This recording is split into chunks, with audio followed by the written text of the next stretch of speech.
subscribe, like the video, and, if possible, join Patreon. But if you don't have much money, you can support the channel by watching the novels on euroaudiobooks.com.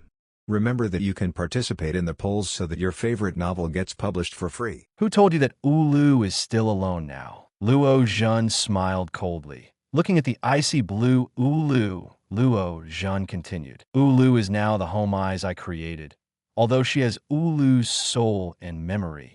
But she belongs to me home eyes. When Luo Zhen's words reached everyone's ears, Erza fell silent. How come? Even if it is Luo Zhen, this is too much. Lucy covered her mouth, looking at the cold smile on Luo Zhen's face.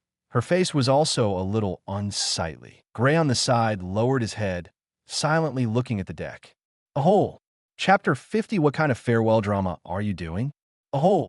Luo Zhen's words echoed on the vast sea, and the entire deck fell into silence for a moment. Suddenly, Leon stood up and looked at Luo Zhen with sharp eyes. Looking at Luo Zhen with a dark complexion, he put on a fighting stance at the slightest disagreement. I know I'm not your opponent, but I'm willing to give my life for Ulu. Don't underestimate me. Leon's body was filled with cold, and a touch of ice under his feet. Blue's magic circle condensed. The next moment, an ice blue iceberg condensed aside. Leon's face was as black as iron, and he stared at Luo Zhen with anger in his eyes. The moment Leon shot, Erza immediately stood up, and a long sword appeared in Erza's hand instantly. The point of the sword pointed directly at Leon, looked at him calmly, and said, I advise you to calm down. How can you be calm? Hearing Erza's words, Leon's anger surfaced on his face, and he roared at the crowd. When the sword was on the verge of breaking out, Lucy stood silently behind Erza. Regardless, they are members of Fairy Tale. At this time, Leon cast his eyes on Gray, who was silent and kept his head down. Gray, hurry up and express your opinion. Ulu took you in back then, taught you magic unconditionally, and even saved you. With a hideous expression on his face, Leon glared at Gray and roared. Gray stood up slowly, glanced at Leon, who was full of anger, and then looked at Ulu and Luo Zhen, who were silent at the side. Ulu, is what Luo Zhen said true?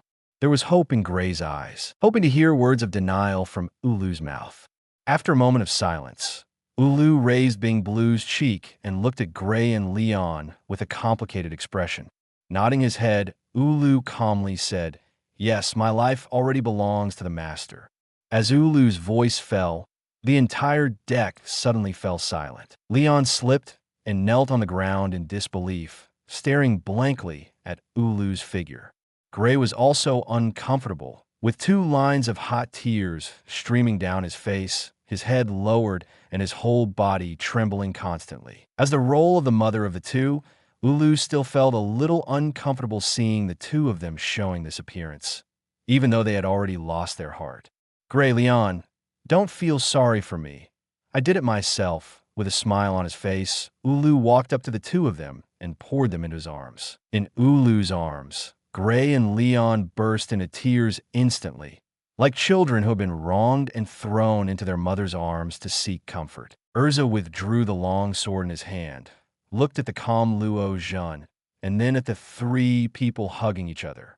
He came to Luo Zhen with a complicated expression, just about to say something. Luo Zhen glanced at Erza with a complicated expression, and then said, I really don't understand why you are so far apart. Although Ulu is a home eyes created by me, she still has her own memories in life. I didn't say to erase Ulu's memory. Why do you want to look like you will never see him again? After Luo Zhen's words fell, the 2 brothers Gray, who were still crying, raised their heads instantly and looked at Luo Zhen in a daze. Especially you, Gray, sorcerers who also belong to Fairy Tale. You and Ulu can see each other without looking up. Why are you so pretentious? A burst of scolding from Luo Zhen woke Gray up. Gray, who was suddenly awakened, also reacted. Luo Zhen is a mage from Fairy Tale, and so is himself. That Ulu is Luo Zhen's home eyes. Isn't that also the mage of Fairy Tale? After reacting, Gray stood up excitedly, threw himself in front of Luo Zhen, and gave Luo Zhen a big hug. Go away, go away. Gray hugged Luo Zhen tightly, which made Luo Zhen feel a chill.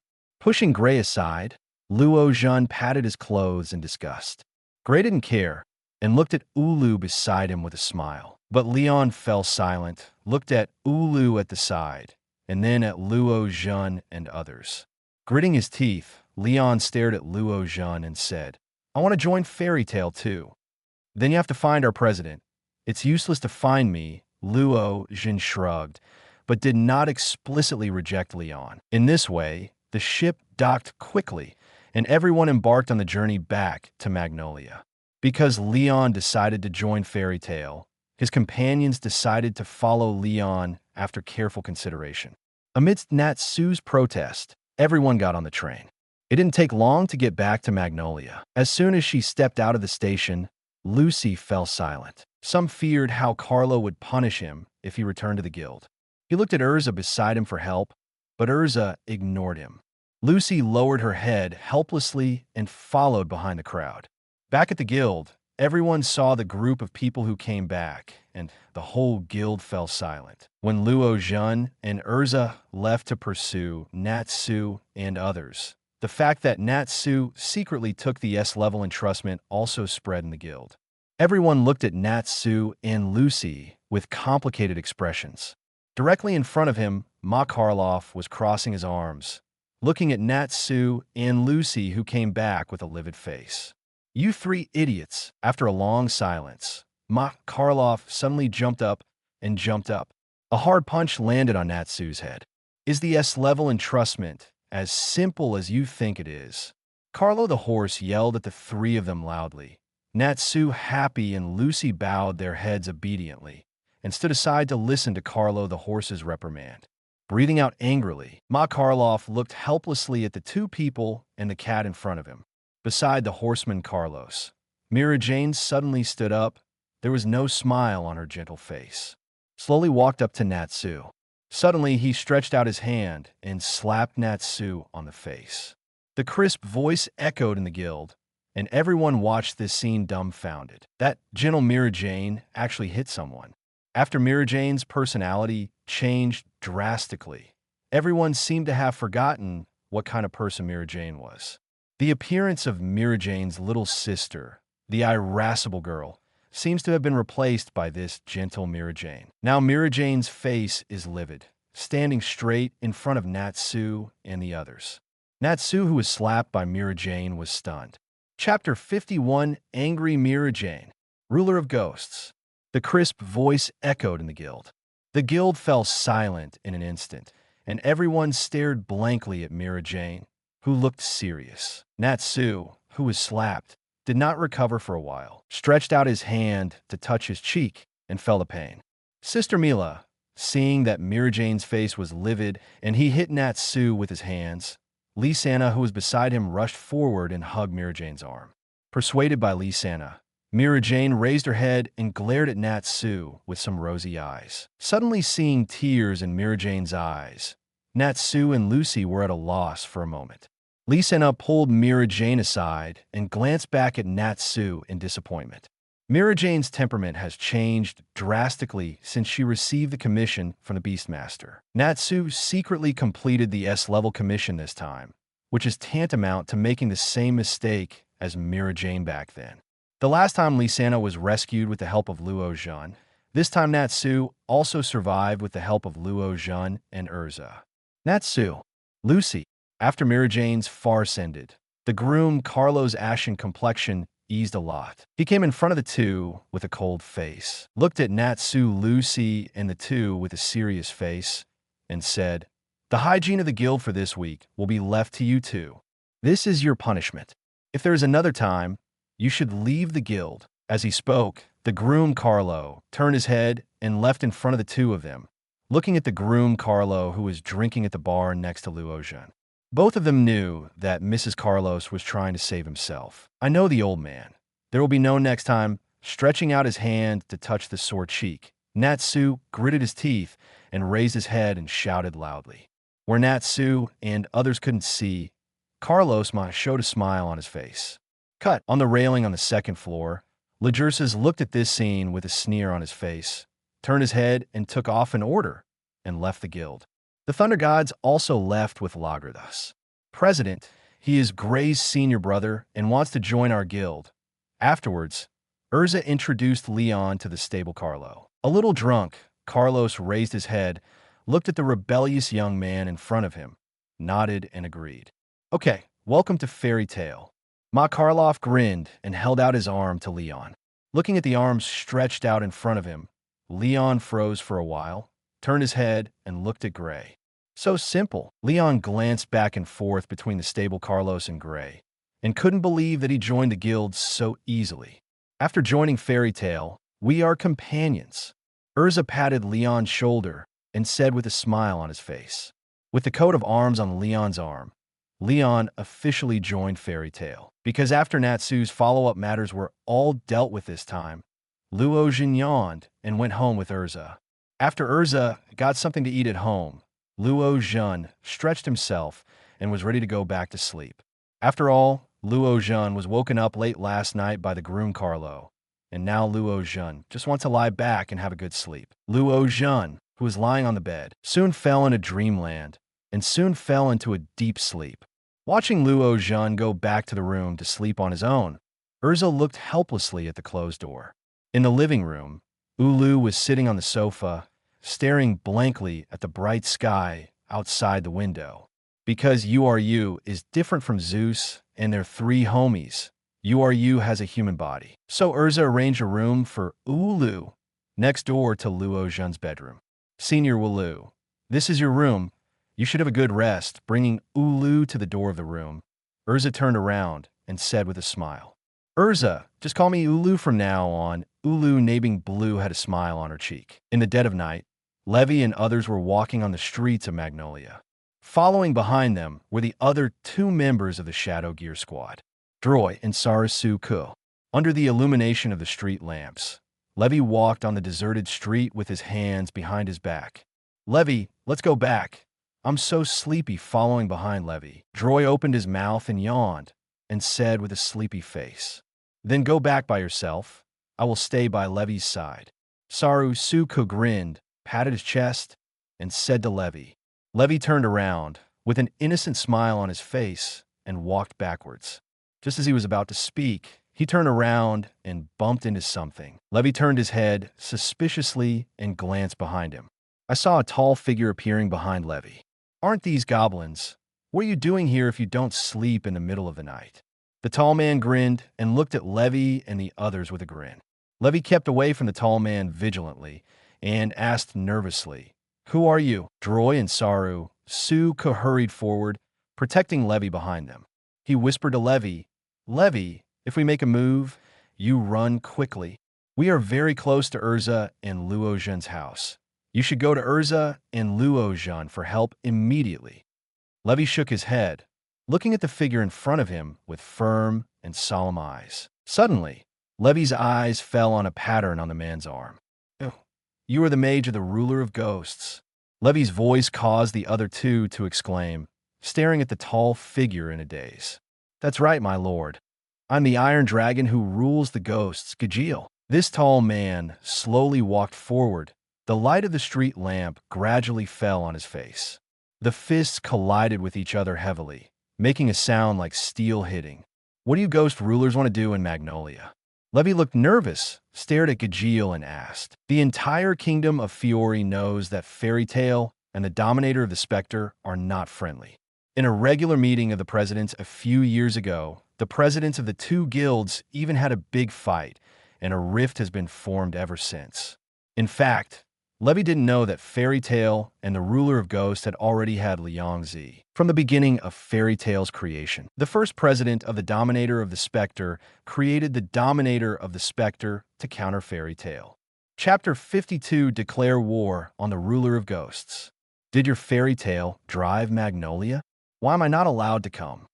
With a playful smile on his face, Gajeel walked towards Levy and the others unhurriedly. The three people in front of them were not Gajeel's opponents at all, so Gajeel planned to tease each other at the last moment.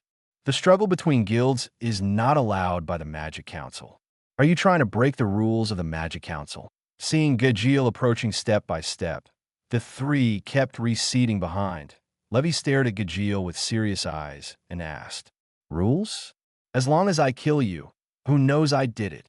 Gajeel smiled coldly and stared at the three scared people with mockery in his eyes. "Stop wasting time with you guys." As he spoke, Gajeel stepped on his feet and rushed towards the three of them in an instant. Fire Dragon Stick.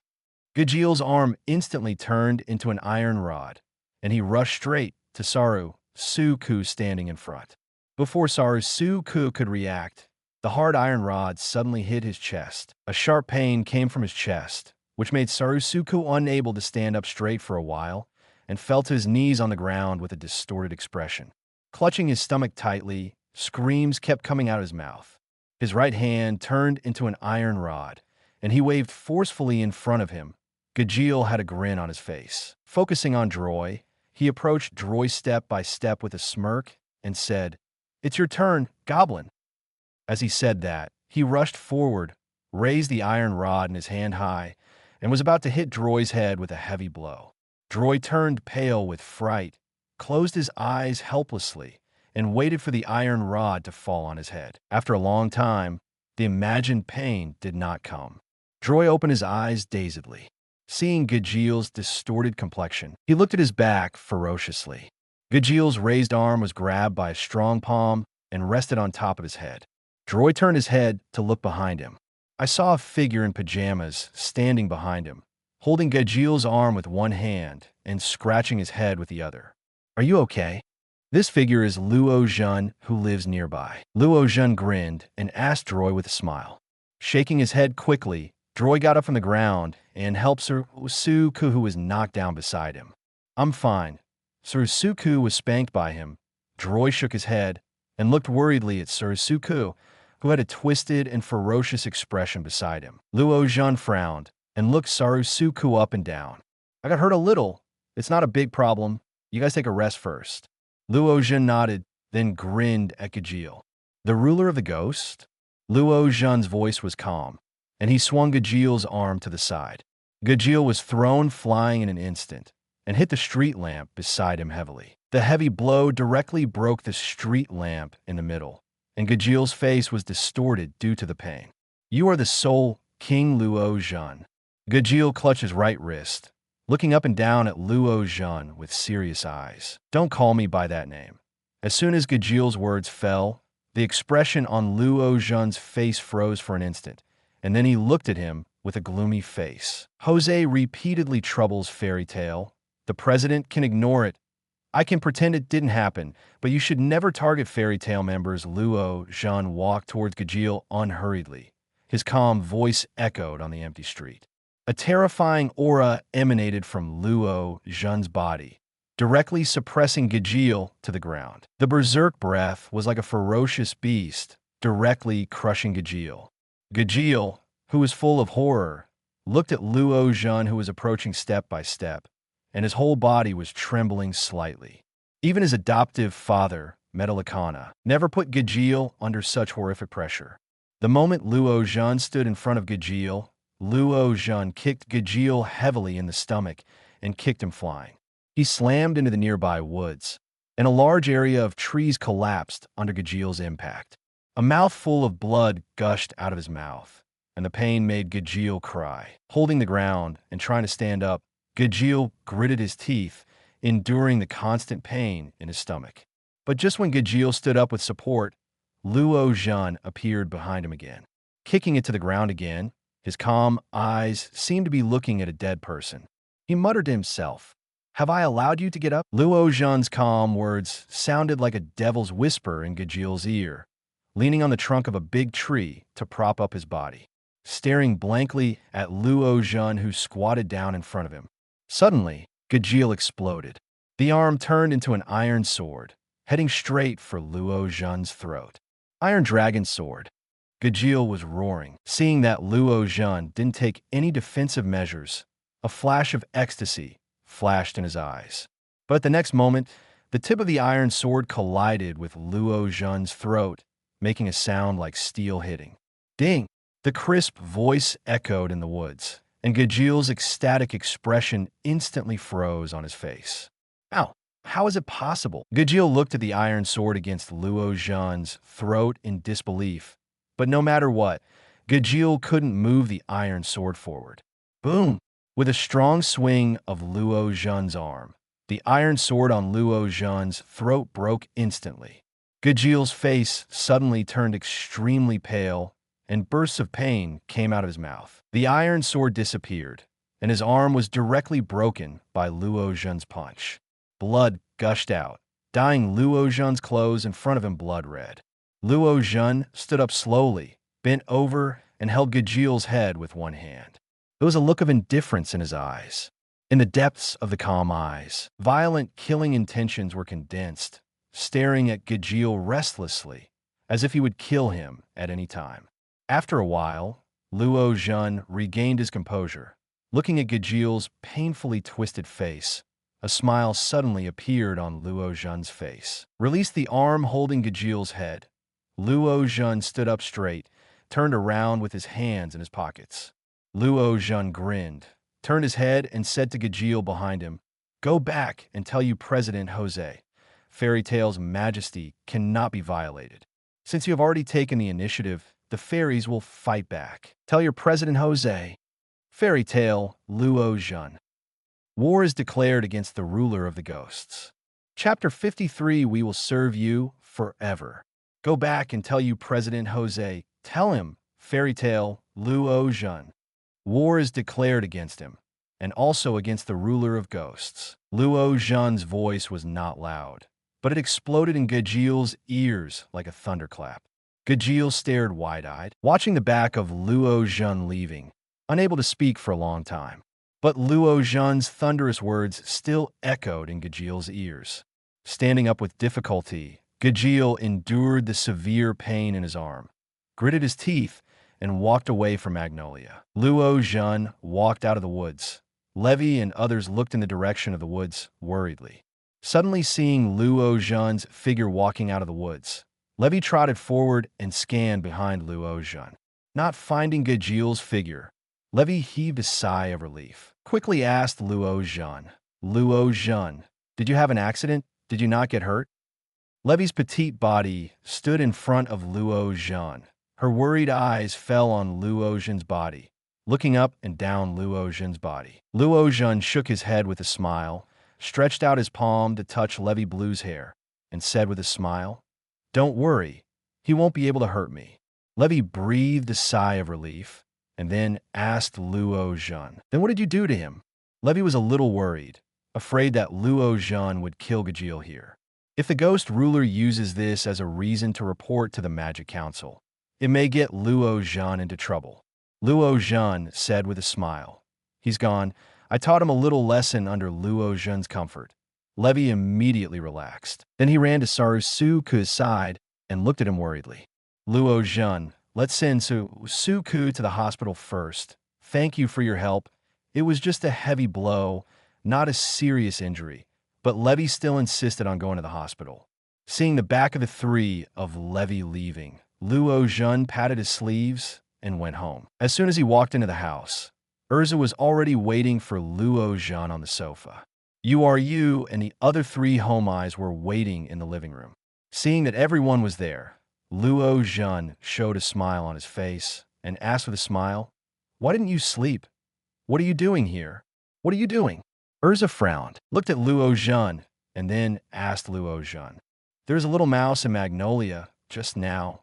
I want to deal with it." Luo Zhen replied with a smile and did not hide what just happened. "I will tell Mr. Carlos about this tomorrow. Anyway, his declaration of war has already been said." After listening to Luo Zhen's story, Erza was a little worried. "You have declared war on the ruler of the ghosts. Will the president agree?" Erza was firmly standing by Luo Zhen's side, but this was a struggle between guilds after all, and Erza was still a little worried that Mr. Carlo would disagree. "If you don't agree, don't agree. At that time, I will kill the door alone." Luo Zhen grinned and reached out to stroke Erza Fei Red's long hair. Bai glanced at Luo Zhen and slapped Luo Zhen's palm away. Then he looked at Luo Zhen firmly and said, "When the day comes, I will be with you." And me, master. Master, we will stand firmly in front of you and protect you from the wind and rain. Master, Napoleon is willing to fight for you and wait for you forever. After Erza's voice fell, the three homies all spoke one after another, and the irritable Zeus was thundering all over his body. Although Luo on the side didn't speak, he walked slowly to Luo Zhen's side with a smile on his face, expressing his attitude. Luo Zhen looked at everyone in front of him dumbfounded, and couldn't help but smiled and said, "The president's attitude hasn't been revealed yet. Why is he acting like he's parting from life and death? You can rest assured. Drive everyone back to their room, and Luo Zhen also goes back to sleep." Lying on the bed, Erza lay beside Luo Zhen, pillowing Luo Zhen's arm.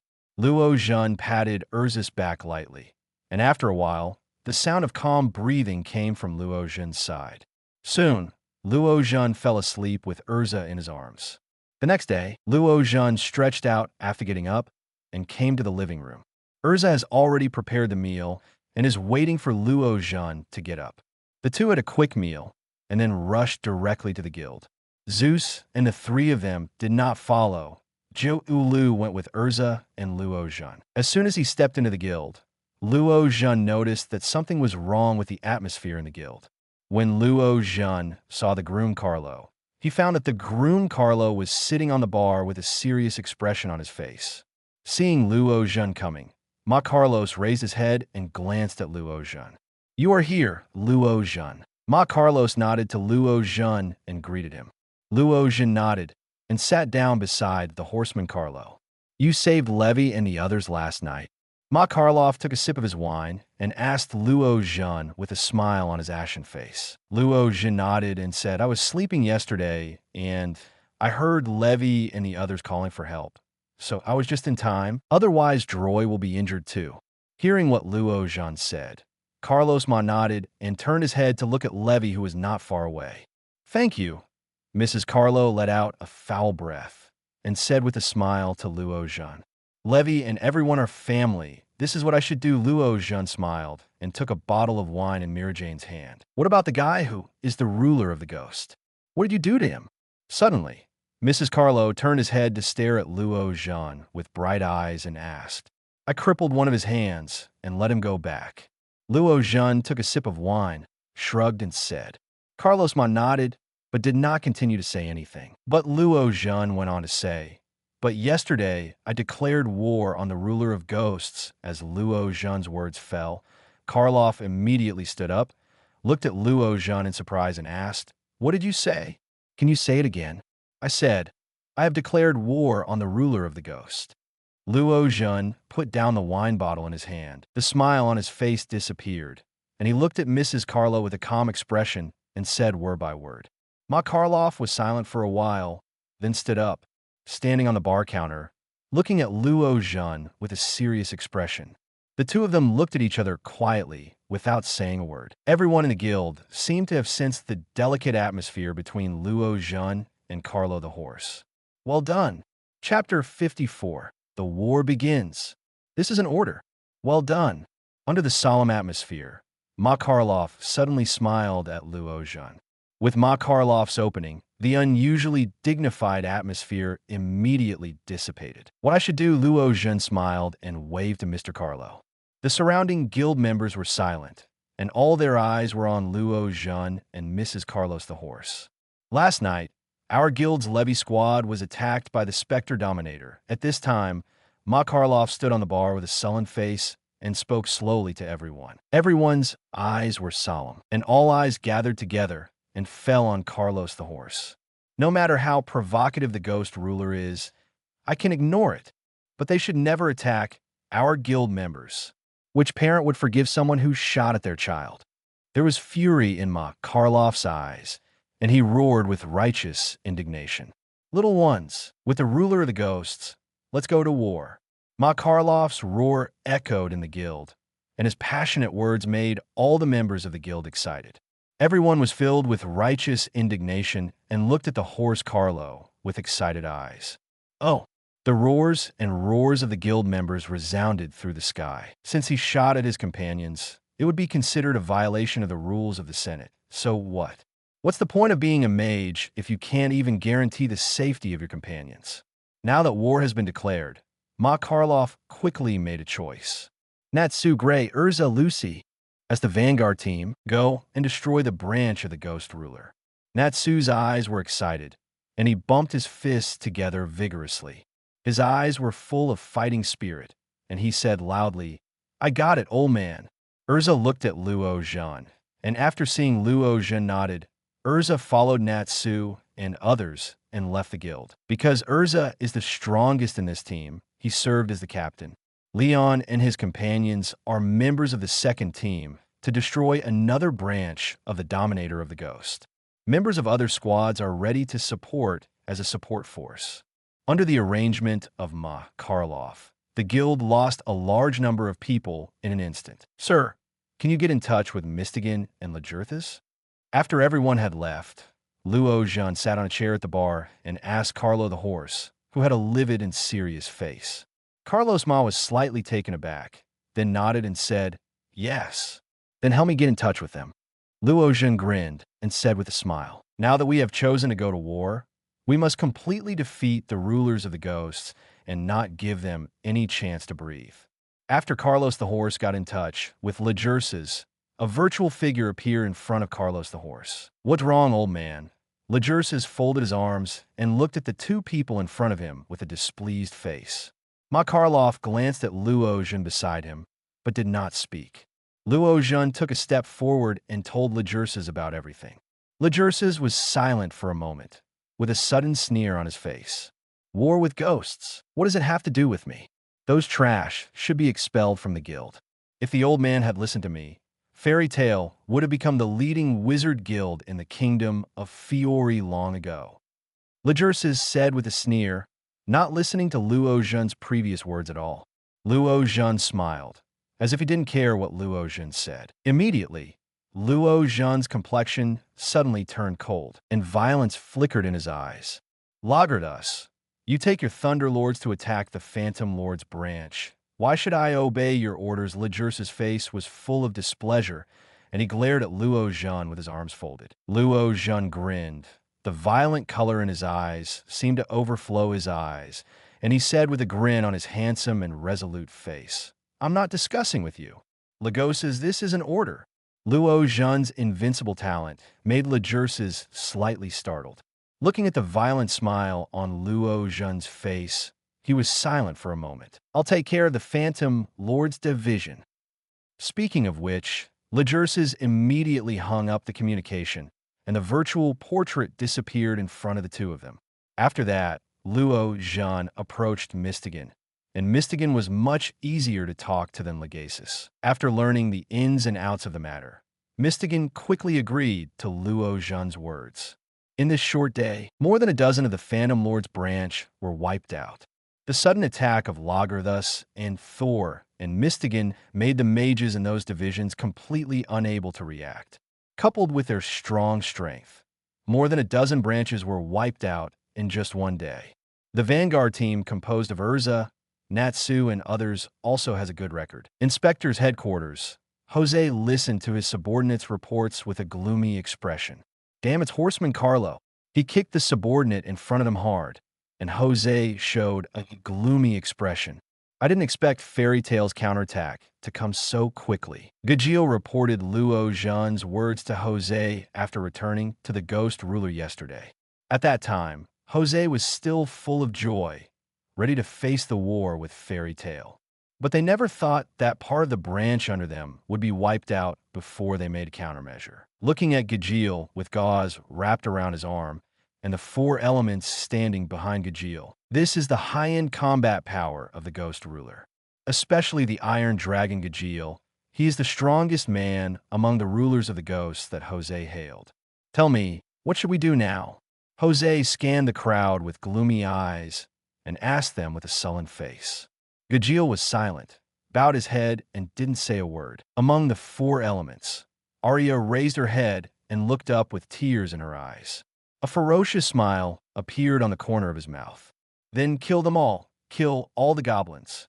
Arya is the first of the four elements, the air among the four elements. Arya's words obviously won Jose's heart. Looking at his grinning face, Jose's sinister face also showed a grin. Since the goblins have chosen to go to war, we ghosts can't fall behind. Little ones, the war is on. Chapter 55, What's Wrong with a Guy Like Me?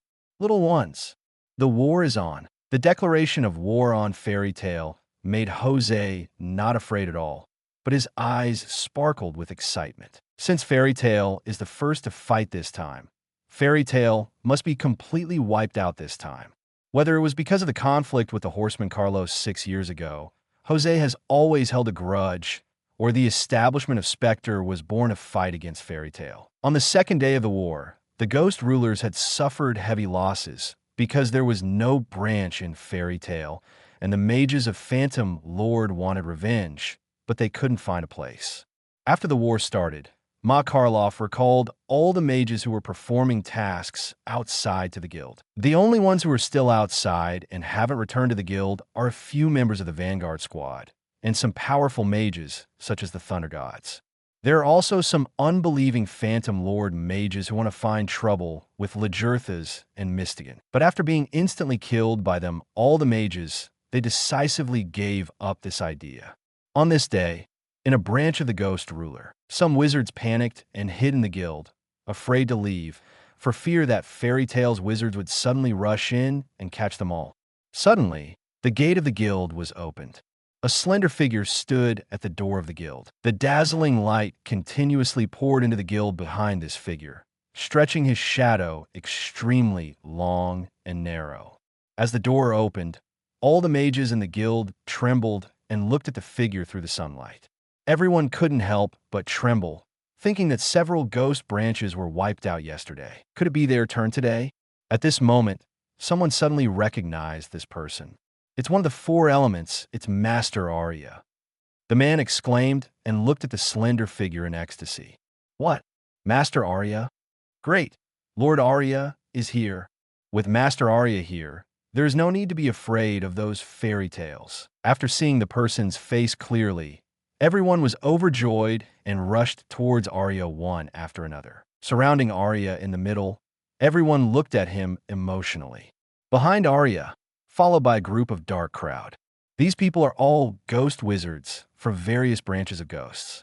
Because there are many ghost branches and the high-end combat power in the guild cannot be completely dispersed, Jose concentrated most of the branches. Each branch is stopped by a powerful cadre to prevent it from being overrun by Fairy Tale one by one.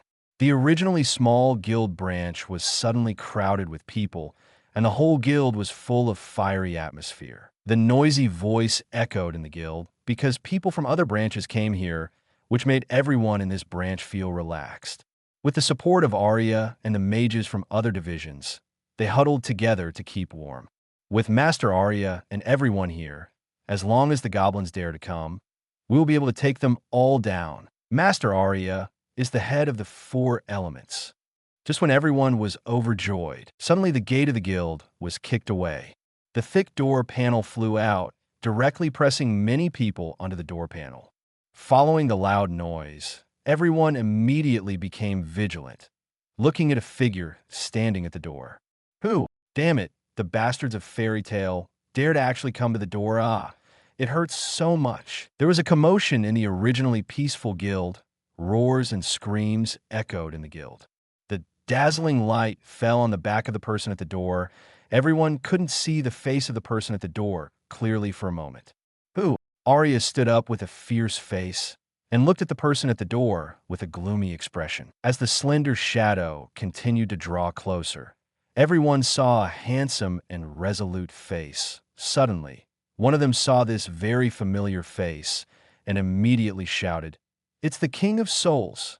Damn it, the BD from Fairy Tale dared to come to my door." Except for those who were injured when the door panel hit the ground, the rest of the mages glared at Luo Zhen. The person who called out the King of the Soul. Just as the words fell, his body suddenly exploded. The blood mist splashed in the narrow space and fell on the companions around him. Luo Zhen put his hands in his pockets lazily and looked at the people in front of him calmly. Slightly tilting his neck, he grinned at everyone and said, "Don't let me hear that name again." S-rank mage from Fairy Tale. Arya took a step forward, staring at Luo Zhen with a gloomy face. Are you the four elements? Luo Zhen put his hands in his pockets, lazily raised his eyelids, took a look at him, and asked calmly. That's right. I'm the ruler of ghosts and the head of the four elements. Arya? Arya raised her head proudly, staring directly at Luo Zhen. Then he said with a grin on his face, I didn't expect Gajeel to be injured like this in your hand. It doesn't look that strong. There was disdain in Arya's eyes, and she looked at Luo Zhen with contempt. That guy Gajeel is living and returning, and he will be defeated by someone like you. Looking at Luo Zhen's handsome face, Arya subconsciously looked down on Luo Zhen. But just as Arya's voice fell, his arm suddenly exploded. It turned into a blood mist and spewed out. Gajeel, your injury seems to be a little more serious than his. With a smile on his face, Luo Zhen appeared behind Arya at some point. Holding a broken arm with one hand, he threw it aside casually. Because of Luo Zhen's speed, Arya's arm was torn off by Luo Zhen before she could even recover. When the pain came, Arya's face became extremely distorted because of the pain. The shrill screams echoed in the guild, and the rest of the mages couldn't help showing horror when they saw this scene. He looked at the bloody figure in horror. Luo Zhen turned around and walked step by step behind Arya, whose face was distorted and ferocious due to the pain. Kicking him to the ground, Luo Zhen stepped on his back with one foot. What did you just say? What happened to a guy like me? In Arya's eyes, Luo Zhen's face with a gentle smile was as terrifying as a ghost in hell. The constant pain in her arm made Arya lose her mind. Chapter 56, Extracting Magic Power? I will too. Arya was stepped on the ground by Luo Zhen's foot, looking at Luo Zhen with a pale face. The constant sharp pain in her arm made Arya lose the chance to think in her mind. Subconsciously, he made a choice, and a magic circle condensed under him. The next moment, Luo Zhen suddenly felt his breathing tightened and felt that the surrounding air seemed to be sucked dry in an instant. Cough, cough, cough. Luo Zhen raised his brows. The strength under his feet increased slightly, and Arya coughed. None of the mages who were watching this scene dared to step forward, staring blankly at Luo Zhen, who stepped on Arya, who seemed invincible in their eyes. Sky Space Absolute. He tore off his blindfolded cloth belt, revealing a pair of ferocious and hateful eyes. Arya glared at Luo Zhen. A powerful magic gathered around him. Luo Zhen felt that being by Arya's side seemed to repel him and wanted to bounce himself out. But Luo Zhen smiled slightly, but his body didn't show any sign of moving. This made Arya's complexion change drastically, and she had never missed this trick before. Bang! Luo Zhen glanced at Arya with disappointment, kicked Arya heavily in the chest, and kicked her flying. Hitting against the wall of the guild, Luo Zhen stood up slowly. The contemptuous old iron was surrounded by heavily armed wizards who dared to step forward. Is this the mage of your phantom lord? Seeing your companion being bullied like this, do you dare to stand aside and watch like this? Luo Zhen's contemptuous words echoed in the guild, and some of them couldn't help but blushed when they heard Luo Zhen's words, and then glared at Luo Zhen angrily. The rest of the people all lowered their heads in shame, not daring to look up and meet the eyes of the people around them. Arya, who was kicked to the ground by Luo Zhen, stood up with difficulty, with only one left hand supporting her knee, and stood up. Luo Zhen frowned. He didn't expect that he didn't kick Arya to death with his kick. Airspace destroy. Arya looked at Luo Zhen ferociously, with hatred on her face. The next moment, a surge of suction suddenly came from Luo Zhen's side, continuously sucking the magic power from Luo Zhen's body. Luo Zhen frowned slightly, feeling that the magic power in his body was being continuously drawn out. With ecstasy on Arya's face, she looked at Luo Zhen with a smirk and said, "It doesn't matter how strong you are. As long as you have no magic power, you are a turtle in the urn. Just wait for me to tear you to pieces." Arya looked at Luo Zhen expectantly, looking forward to the moment when the magic power in Luo Zhen's body was drained, showing a distressed look. Luo Zhen put his hands in his pockets, and looked at Arya with a smile on his face. After a while, Luo Zhen still didn't change at all, and the magic power was still being drawn continuously. Impossible. How could your magic power be so abundant? How could you have such a huge magic power? Arya looked at Luo Zhen furiously and roared in disbelief. Luo Zhen felt that nearly 3/10 of the magic power had been extracted from his body. No wonder the horseman Carlos can be calculated in the original book. Extract magic power. Then try this on me. Luo Zhen raised his arm slightly, and a purple magic circle emerged in Luo Zhen's palm. The next moment, the magic circle disappeared instantly. Deprive magic power. The moment the magic was activated, the magic power in Arya's body disappeared instantly, and the empty magic power in her body made Arya's complexion change. How can it be? Arya raised her left arm tremblingly, unable to feel any magic power. Ew, what kind of magic is this? Arya looked at Luo Zhen tremblingly. There was no more anger in her eyes. She looked at Luo Zhen tremblingly with horror and asked. Luo Zhen turned around and looked at the panicked mages behind him. Luo Zhen snapped his fingers, and the next moment Arya's eyes widened. The whole person fell to the ground without any warning and lost his movement. Arya didn't know what happened before she died. Her eyes widened and she fell to the ground straight up. Deprivation life. Luo Zhen spat out a few words slowly. With Arya's complete death, the remaining ghost members panicked. He looked at Luo Zhen, who was standing at the door in panic. The only exit was also blocked by Luo Zhen, and they could only squeeze in towards the innermost part of the guild. For a while, the screams continued to echo in the guild, and many members did not die in Luo Zhen's hands. Instead, he died at the feet of his companions because of the stampede. Looking at the members of these ghosts, Luo Zhen shook his head in disappointment, turned around, and walked towards the outside of the guild. Seeing the back of Luo Zhen, who was about to leave, the members of the guild stopped in their tracks, with ecstasy in their eyes. The next moment, a violent shock came.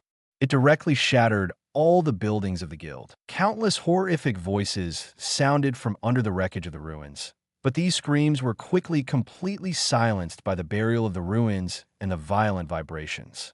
With just one person, Luo Zhen wiped out this large branch of Yugui in one fell swoop. At the same time, fighting was also taking place in several other branches guarded by the four elements. Lager thus led the Thors to slaughter a branch. Mystigan effortlessly hypnotized everyone in a branch into a permanent slumber. Erza led the vanguard team and fought in one of the divisions. Erza dragged Juvia, one of the four elements, alone. None of the remaining wizards survived Gray and Natsu and the celestial spirit summoned by Lucy. In this way, the four elements of Spectre were all defeated. Two of the four elements were killed in battle, one was captured, and the whereabouts of the other is unknown. When Luo Zhen returned to the guild, Erza and the others hadn't returned yet. Ma Carlo sat on the bar with a heavy heart and saw the bloody figure of Luo Zhen. "You're back, are you not hurt?" Carlos Ma nodded to Luo Zhen and asked Luo Zhen subconsciously. Luo Zhen waved his hands with a smile and said, "I'm not going to stumble here." Carlos Ma nodded slightly, knowing that Luo Zhen's strength could not be injured by this incident. Luo Zhen returned home to wash off the blood on his body, put on clean clothes, and returned to the guild. Erza and others soon returned to the guild. Chapter 57. This is war, so there will be sacrifices. Looking at the weather and frost of Erza and others, there are traces of fighting everywhere. The members of the guild hurried forward and greeted Erza and others kindly. Natsu waved his hands carelessly and said with extreme arrogance, "There is no problem at all. Those bastards are not my opponent at all. TCH, I don't know who almost capsized in the gutter. If it wasn't for me, you would have been knocked down there." Gray, who folded his arms, showed a sneer, looked at Natsu with extreme disdain, and sneered. "What did you say?" "Ice Cube BD. It's you, you fire-breathing idiot. Want to fight, BD Gray? Come on." Stupid Natsu. As expected, the two quickly quarreled, head-to-head, spitting harsh words at each other. Boom! But the two of them probably forgot. Erza was still watching. Before they could fight, Erza had already appeared beside the two, and a heavy punch landed on the heads of the two at the same time, rubbing his wrists. Erza stared at the two, fell down with unfriendly eyes, and said loudly, "As partners in the same guild, how could you possibly quarrel with your partners and even want to fight? And now is a special period. Do you still want to engage in internal strife?" Erza's voice echoed in the guild, and the surrounding members laughed and accused the two. Gray and Natsu, who were knocked to the ground, got up and gave each other a bad look. Then they all snorted and turned their heads away. "President, what are we going to do next?" Leon and others also came back because he ran out of space. Leon was furious now, looking forward to looking at the horseman Carlos. Everyone in the guild looked at Carlos the horse and Luo Zhen at the same time, waiting for their next order. This group raid on various branches of Phantom Lord was all because of Luo Zhen's suggestion. This surprise attack can be regarded as a heavy blow to Phantom Lord to a large extent. The members of the two branches were completely wiped out, and no one was left alive. One is in charge of Luo Zhen alone, and the other branch is a branch in charge of Lajurthas and Thor. Luo Zhen and Lajurthas slaughtered all the people in these two divisions, leaving no one alive. And Mystigan hypnotized all the members of the branch he was in charge of, and captured the 4 elements guarding their alive. The branch Erza and the others are in charge of is guarded by Juvia, the water element among the 4 elements. After being unable to deal with Erza, Juvia fled there after pulling out all the stops. Erza and the others were not addicted to killing. After killing some rebels, all the remaining mages were released. Makarlov glanced at Luo Zhen and then continued. "The 4 branches of the Phantom Lord have been destroyed so far, and I think the surviving ghost wizards have gathered in their headquarters. Now all the members of our guild are dispatched to the headquarters of the Phantom Lord, and they will be wiped out." Makarlov stood up. His short body seemed to reveal a raging arrogance, and he raised his arms and said, "Oh!" Everyone raised their arms and roared without any resistance to Carlos the horse's arrangement. The roar of the crowd echoed over Magnolia, and not long after, all members of the guild were ready to go. The residents of Magnolia saw all the members of Fairy Tail getting ready to go, and they were at a loss for a while, not knowing what happened. Some people wanted to go forward to inquire, but when they saw the firm and dignified faces of all these mages, they stopped their steps immediately. It wasn't until all Fairy Tail mages disappeared from sight that everyone regained their senses. What happened to them? Did something happen? It seems that everyone who saw Fairy Tail these days is very vigilant. Probably not. Fairy Tail is the strongest wizard guild in Fiori Kingdom, and nothing bad is said in the papers. The residents of Magnolia have speculated, but they can't guess what happened. The members of Fairy Tail are like an army, ready to go. However, a small number of people were still left in the guild to guard. As the highest leader of the guild, Makarlov naturally went out with the team. You must fight Jose personally to completely destroy the ruler of the ghosts. And the one who stayed behind in the guild was Luo Zhen. Luo Zhen propped his cheek with his palm, staring blankly at the window not far away. "Brother Luo Zhen, what are you looking at here?" Suddenly, Lisana jumped out behind Luo Zhen, holding Luo Zhen's shoulders with both hands. Asked curiously to Luo Zhen, said with his head in front of Luo Zhen, looking in the direction Luo Zhen was looking at. Luo Zhen regained his composure, with a smile on his face, and rubbed Lisana Silverwhite's hair. "Nothing, I was thinking about something," Lisana pouted, bouncing and sitting next to Luo Zhen. "Brother Luo Zhen, Alfman Big Brother and the president went together. Do you think something will happen to Alfman Big Brother?" There was worry in Lisana's eyes. Since Mira Jane lost her magic power because of the incident at the beginning, she stayed in the guild all year round and did not go out to make commissions. And after that, Alfman seemed to have grown up, changed from his previous cowardly and timid character, and became a man who could stand on his own. "Don't worry, your Alfman Big Brother is very reliable. You have to trust him." Thinking of that big guy, Luo Zhen looked at Lisana with a smile on his face and said with a smile. Hearing Luo Zhen's comfort, Lisana nodded heavily. "Then will someone leave this time?" Lisana was still a little depressed. She lowered her head and asked Luo Zhen. Luo Zhen was silent for a moment, not knowing how to answer Lysana's words. After being silent for a long time, Luo Zhen let out a foul breath, then raised his head and looked aside and said, Lysana, there will be sacrifices in war. It's inevitable. The only thing we can do is stay here and pray for them. Lysana lowered her head silently, her shoulders twitching slightly. I don't want to see everyone sacrificed. I want to see everyone come back safely.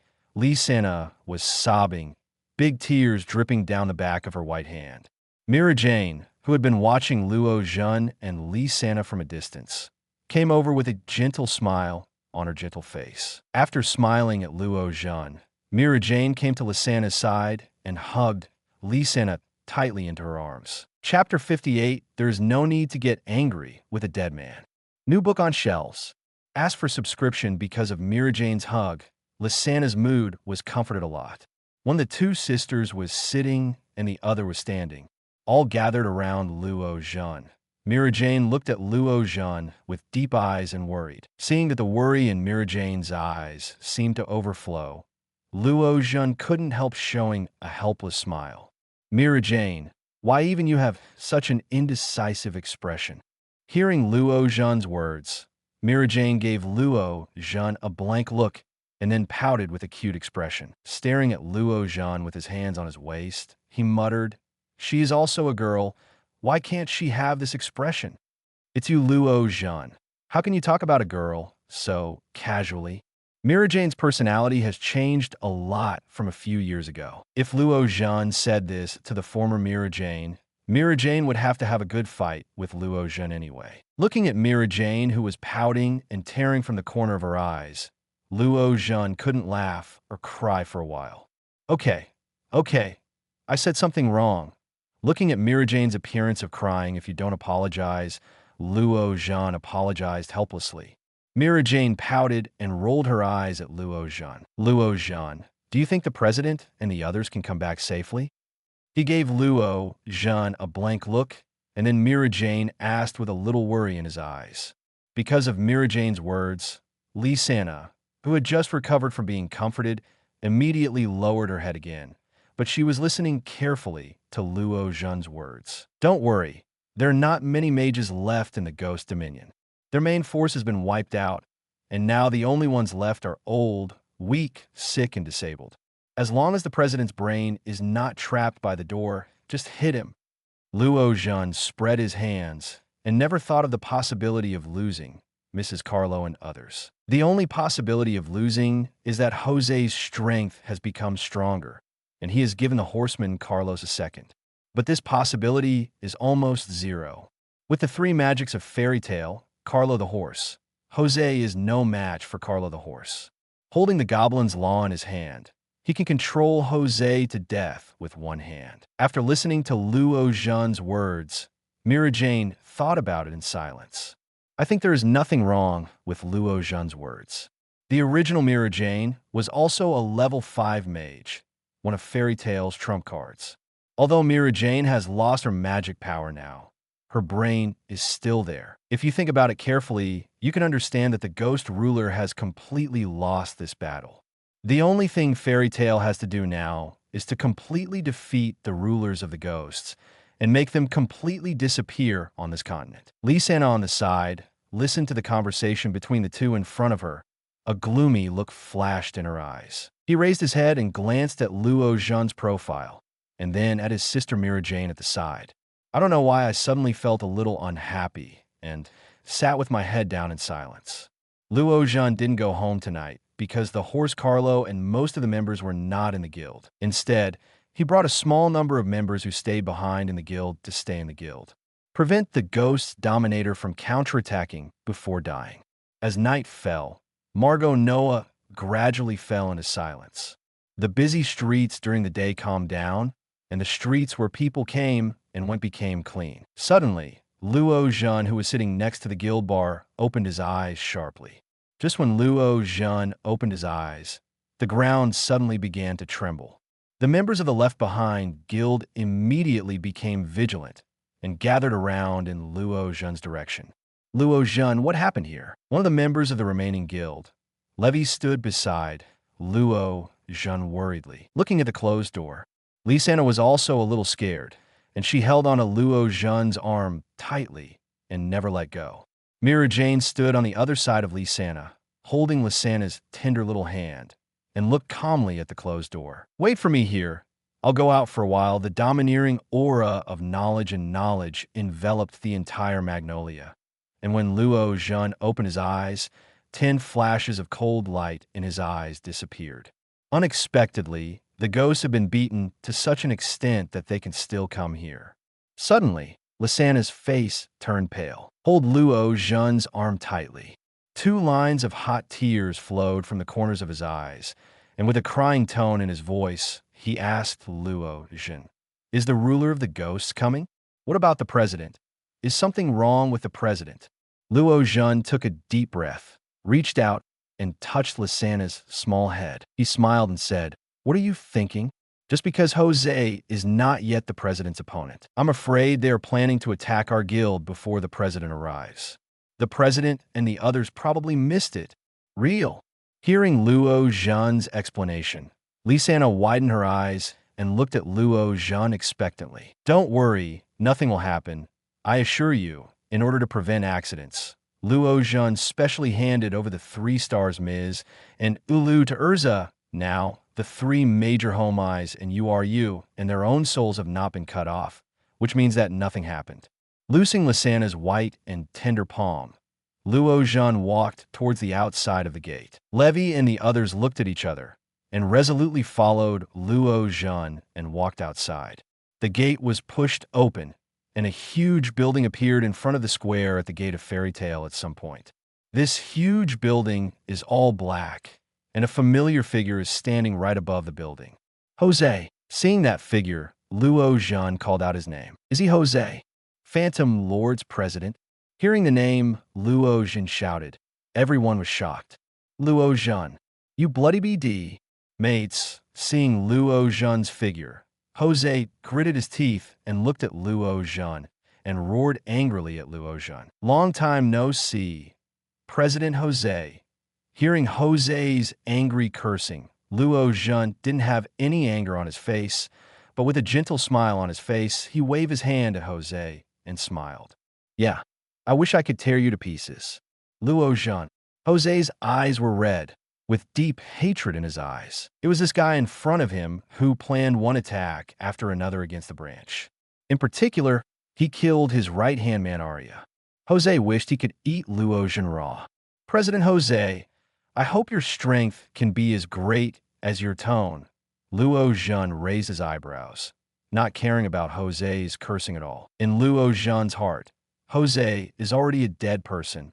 There is no need to get angry with a dead person. Then you have a try. Chapter 59, These Little Miscellaneous Fish Are Not Enough. New book on shelves? Please subscribe. President Jose, I hope your strength can be as great as your tone. Luo Zhen was smiling, not caring about Jose's cursing at all, and there was a murderous wave in the depths of his eyes. In Luo Zhen's heart, Jose has already been sentenced to death. So what's the point of being angry with a dead person? Jose laughed back in anger, glaring at Luo Zhen with a grin on his face. At his feet, figures of mages appeared one by one in the huge building. These mages had smirks on their faces, and there was no fear in their eyes. They looked like dead men. The expressions of Levi and the others changed, and when they saw the many wizards appearing, they suddenly became serious. At this moment, Jose seemed to have discovered something. His sinister eyes scanned the mage on Fairy Tale's side, and a wicked smile suddenly appeared on his face. "It seems that Carlo, your guild leader, is not in the guild now, and even the main force is not in the guild." With a ferocious smile on his face, Jose looked ferociously at Luo Zhen and the group of people behind him.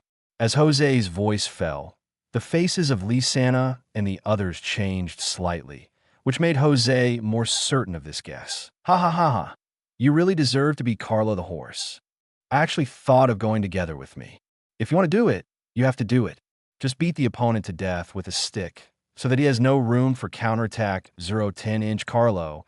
It's a pity that I'm better at it." With a ferocious laugh on his face, Jose kept spitting harsh words at Luo Zhen and the others.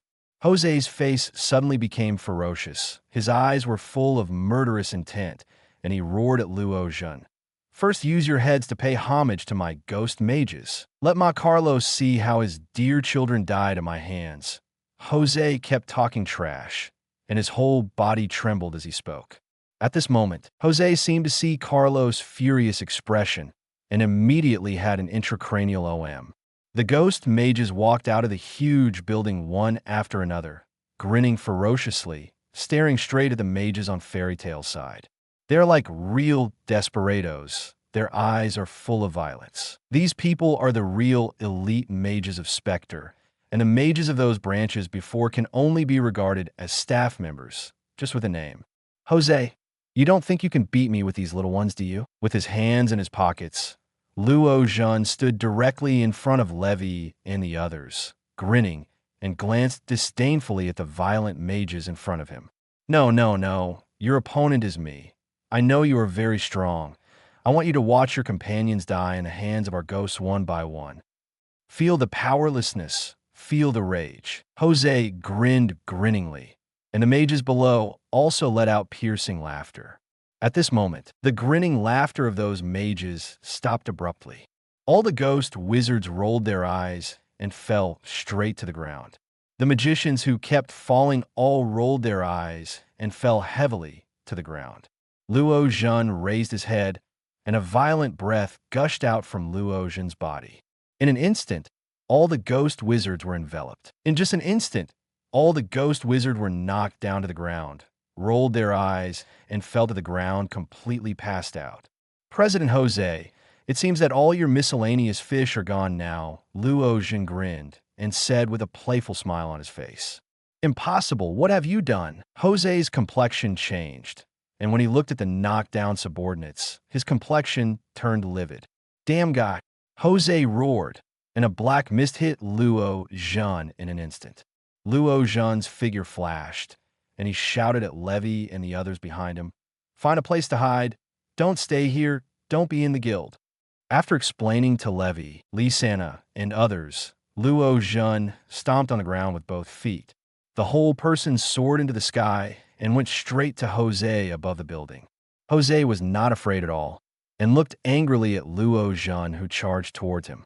A black mist exuding the breath of death spread around Jose. Jose grimaced and blended into the black mist. The black mist gradually spread, and soon, a dab covered Luo Zhen's body in it. Luo Zhen looked at the black mist with a relaxed expression, and a chuckle suddenly appeared on his face. Jose, whose body was merged into the darkness, saw the chuckle on Luo Zhen's face and suddenly felt a surge of anger in his chest. Damn guy, gritting his teeth, he cursed secretly. Black's magic circle is condensed in his palm. Dark shot. Black mist like bullets condensed in Jose's hands, shooting towards Luo Zhen in front of him continuously. Jose kept changing positions, shooting at Luo Zhen in different directions. The black mist dissipated a little, and a figure suddenly appeared in front of Jose's eyes. Grabbing Jose's head with one hand, he looked at Jose with a chuckle. President Jose, peekaboo time is over. One hand grabs Jose's head and slams it to the ground. A heavy fall made Jose feel severe pain all over his body, as if his bones were about to be broken. Struggling to get up, he saw that there was no wound under the torn clothes on Luo Zhen's body. Not even the slightest scar. But Jose clearly saw that his magic had hit Luo Zhen, but did not cause any damage. This terrifying defensive power immediately made Jose's complexion heavy. The breath of death. A puff of black mist spread, trying to cause panic in Luo Zhen's heart, and was waiting for an opportunity. The black mist exuding the breath of death filled Luo Zhen's side, but Jose saw that Luo Zhen's complexion did not change at all. The next moment, a terrifying aura enveloped Jose. A wave of panic rose suddenly in Jose's heart. How is it possible? How could I be afraid of him? Impossible. Jose shook his head, suppressing the rising fear in his heart. He stared fixedly at the relaxed Luo Zhen.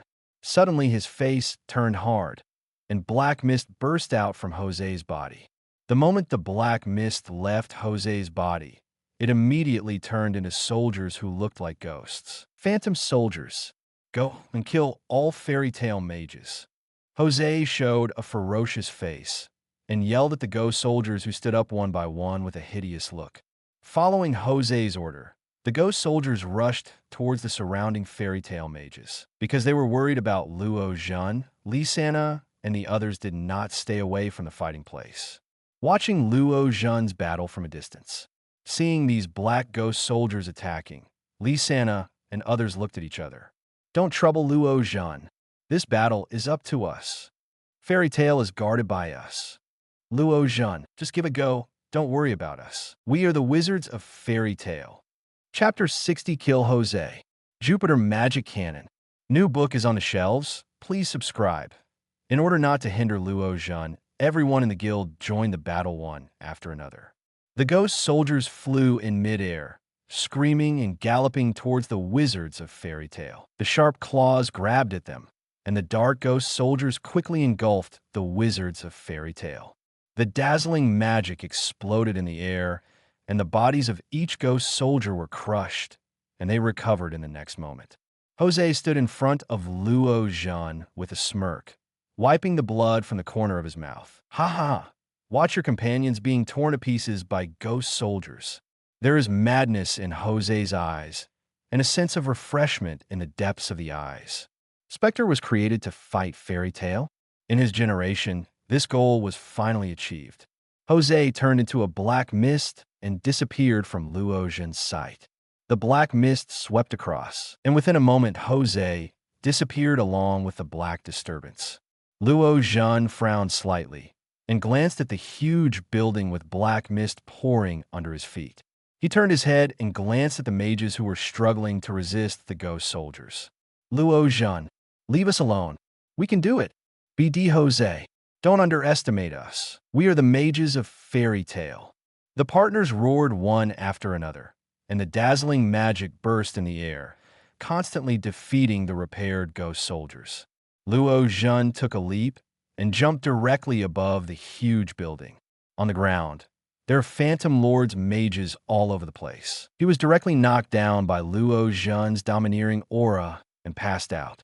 Luo Zhen waved his right hand in front of him, and a series of transparent and pure white soul bodies continuously gushed out from the bodies of these demon islanders. Pure white's soul body floats beside Luo Zhen, constantly floating around Luo Zhen. Luo Zhen's eyes scanned the surroundings, and with a wave of his hand, these soul bodies rushed towards the surrounding objects. In an instant, the moment when the soul body pours into the object, cheeks appeared on these objects. The fighting power of these objects is not very strong, and they roared and rushed towards the ghost soldiers in battle. Because of the appearance of these homies, temporarily give the mages of fairy tale a chance to breathe. After making arrangements, Luo Zhen was about to get up and continue chasing Jose. Suddenly, the huge building in front of me split from the middle. A huge gun barrel sticks out in the middle, aiming straight at fairy tale. Sitting in the control room, Jose roared with a grin. Go to hell, goblins! Speaking of starting Jupiter, magic power continued to pour into Jupiter's barrel. Condensed a huge magic ball. This is one of the details of the ruler of the ghosts. A huge magic cannon with the power to destroy a city, Jupiter. Luo Zhen's complexion changed slightly, and he turned his head to glance at Lisa and Amira Jane and others not far from the guild. With a fierce step, he went straight to the front of the guild. Empty shock. Luo Zhen clenched his fists tightly and punched heavily into the air beside him. The air was cracked, and the cracks that continued to spread towards the surroundings caused violent vibrations. The entire ghost guild began to collapse under the shock, and Jupiter's gun barrel also began to shatter. But at the moment of collapse, the magic cannon was fired. In the collapsed ghost guild, Jose showed a hideous face, angrily roared, Go to hell! Luo Zhen appeared in front of the Jupiter magic cannon in an instant, and the hot domineering assembly attached to Luo Zhen's body. Under the impact of the magic cannon, Luo Zhen's footsteps kept retreating behind him. Luo Zhen, Everyone was attracted by Jupiter's loud voice and saw Luo Zhen's firm back. Hastily shouted anxiously, "Magic deprivation!" The magic circle under Luo Zhen's feet opened, continuously depriving the magic power in the magic cannon in front of him, and drawing out the magic power continuously. But the magic power contained in Jupiter is so terrifying. Even if it is true, there is no way to deprive the magic power at once. Luo Zhen's steps kept retreating until Jupiter finally dissipated in Luo Zhen's hands. He looked gloomy at the ghost guild that had collapsed not far away. The murderous intent in Luo Zhen's eyes condensed like a solid entity. Most of the ghost soldiers who rushed to kill were also killed under Jupiter, which can be regarded as a relief for Lee Sana and the others. Jose, who crawled out of the ruins, saw Luo Zhen's intact figure, and his face changed drastically. "How can it be? What monster are you? How could you not be dead yet?" "Zero. Asking for flowers?" Jose roared. A look of fear finally appeared in his eyes. With a sullen face, Luo Zhen appeared in front of Jose in an instant. Where Luo Zhen was originally standing, the ground instantly cracked, and countless cracks spread to the surroundings. Grabbing Jose's head with a big hand, Luo Zhen smashed it to the ground heavily. A light mass condenses on the palm, covering the palm. Boom! With a violent explosion, Jose's body was continuously smashed to the ground by Luo Zhen. Jose rolled his eyes, and with the activation of the shaking fruit ability, Jose's body was instantly shattered. Fissures continuously appeared on the body, and blood flowed out of the body continuously along the fissures. Luo Zhen didn't kill Jose right away and concentrated his strength to fight Jose, just to prevent myself from accidentally shattering Jose. Jose's consciousness had been crushed, his head went blank, and the pain all over his body made Jose lose his thinking. Holding Jose's head and lifting it up, Luo Zhen's tall body stood on top of the ruins. Under everyone's gaze, Luo Zhen shattered Jose's head in an instant. The red and white things fell to the ground, and the splashed blood sprayed on Luo Zhen's body. Because of blocking Jupiter, the clothes on Luo Zhen's upper body were completely torn, revealing a body of strong muscles. After killing Jose completely, Luo Zhen exhaled heavily. Call. There was some scarlet in the eyes, and he turned his gaze to the wizards of fairy tale not far away. Stared at by Luo Zhen's scarlet eyes, everyone couldn't help being shocked. Immediately, Lee Sana ran towards Luo Zhen without any fear. But Mira Jane on the side was faster and had already come in front of Luo Zhen. He looked worriedly at Luo Zhen, who was covered in blood. "Are you all right? Are you not hurt?" The eye sockets were a little rosy, and the white and tender palms caressed Luo Zhen's body regardless of the scarlet blood on Luo Zhen's body. Looking at Mira Jane, who was about to cry in front of him, Luo Zhen smiled and supported Mira Jane's shoulder. "Be dirty, don't get dirty."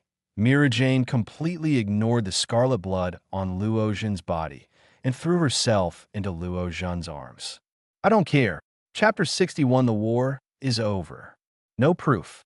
Jose was killed, and most of the Phantom Lord's mages were also drawn out of their souls by Luo Zhen. After Jose was completely killed, the ghost soldiers summoned by Jose also disappeared instantly.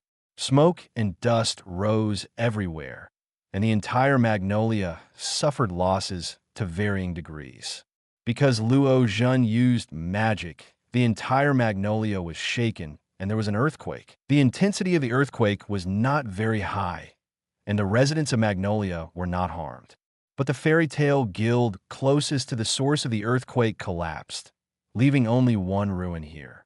The fish that slipped through the net in Phantom Lord were also doomed, and were soon caught by the wizards of fairy tale. Gajeel didn't participate this time.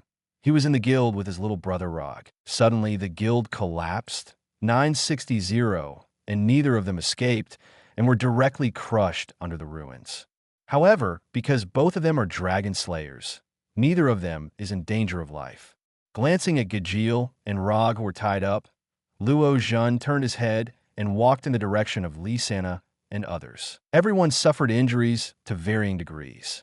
Fortunately, No one's life was in danger. Seeing Luo Zhen walking towards him and the others, everyone stood up one after another. Everyone okay? With a gentle smile on his face, Luo Zhen looked at everyone and asked with a chuckle. Following Luo Zhen's question, everyone shook their heads and said, "We're all fine, but Luo Zhen, you're not injured, are you?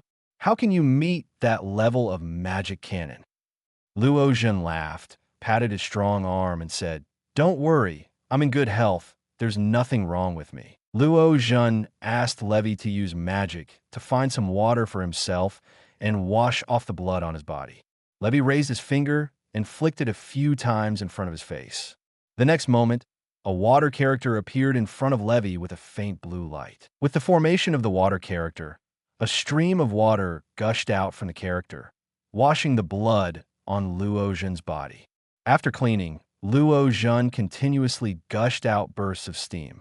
In less than a moment, the water stains on his body evaporated. Just as everyone was cleaning the battlefield, they moved out the corpses of the dead mages of Phantom Lord. Prepare for unified treatment to prevent epidemics. Carlos Ma and others also returned to Magnolia. As soon as they got off the train, when they walked out of the train station, they saw waves of smoke rising into the sky in the direction of the Fairy Tale Guild. Everyone's complexion changed suddenly, and a bad premonition suddenly rose in their hearts. "Everyone, be careful. Go back to the guild to check the situation." Ma Karloff's serious gaze swept across the crowd, with seriousness in his eyes. "Pray silently in my heart. Nothing will happen." Carlos the horse pretended to be calm and gave orders to everyone in the guild.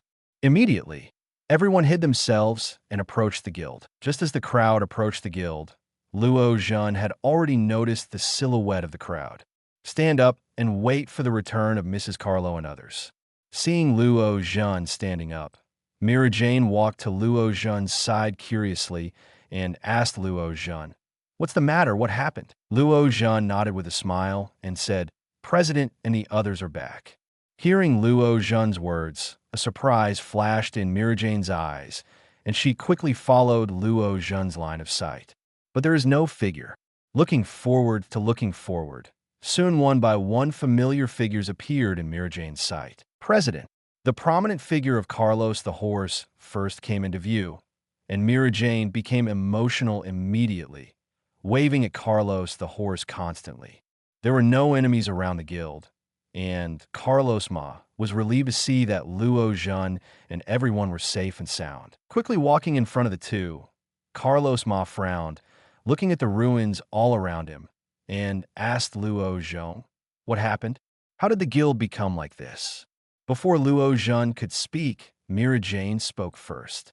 "Tell Mrs. Carlos the truth about everything that happened after Mr. Carlos and others left." After listening to Mira Jane's narration, the groom Karloff fell silent immediately.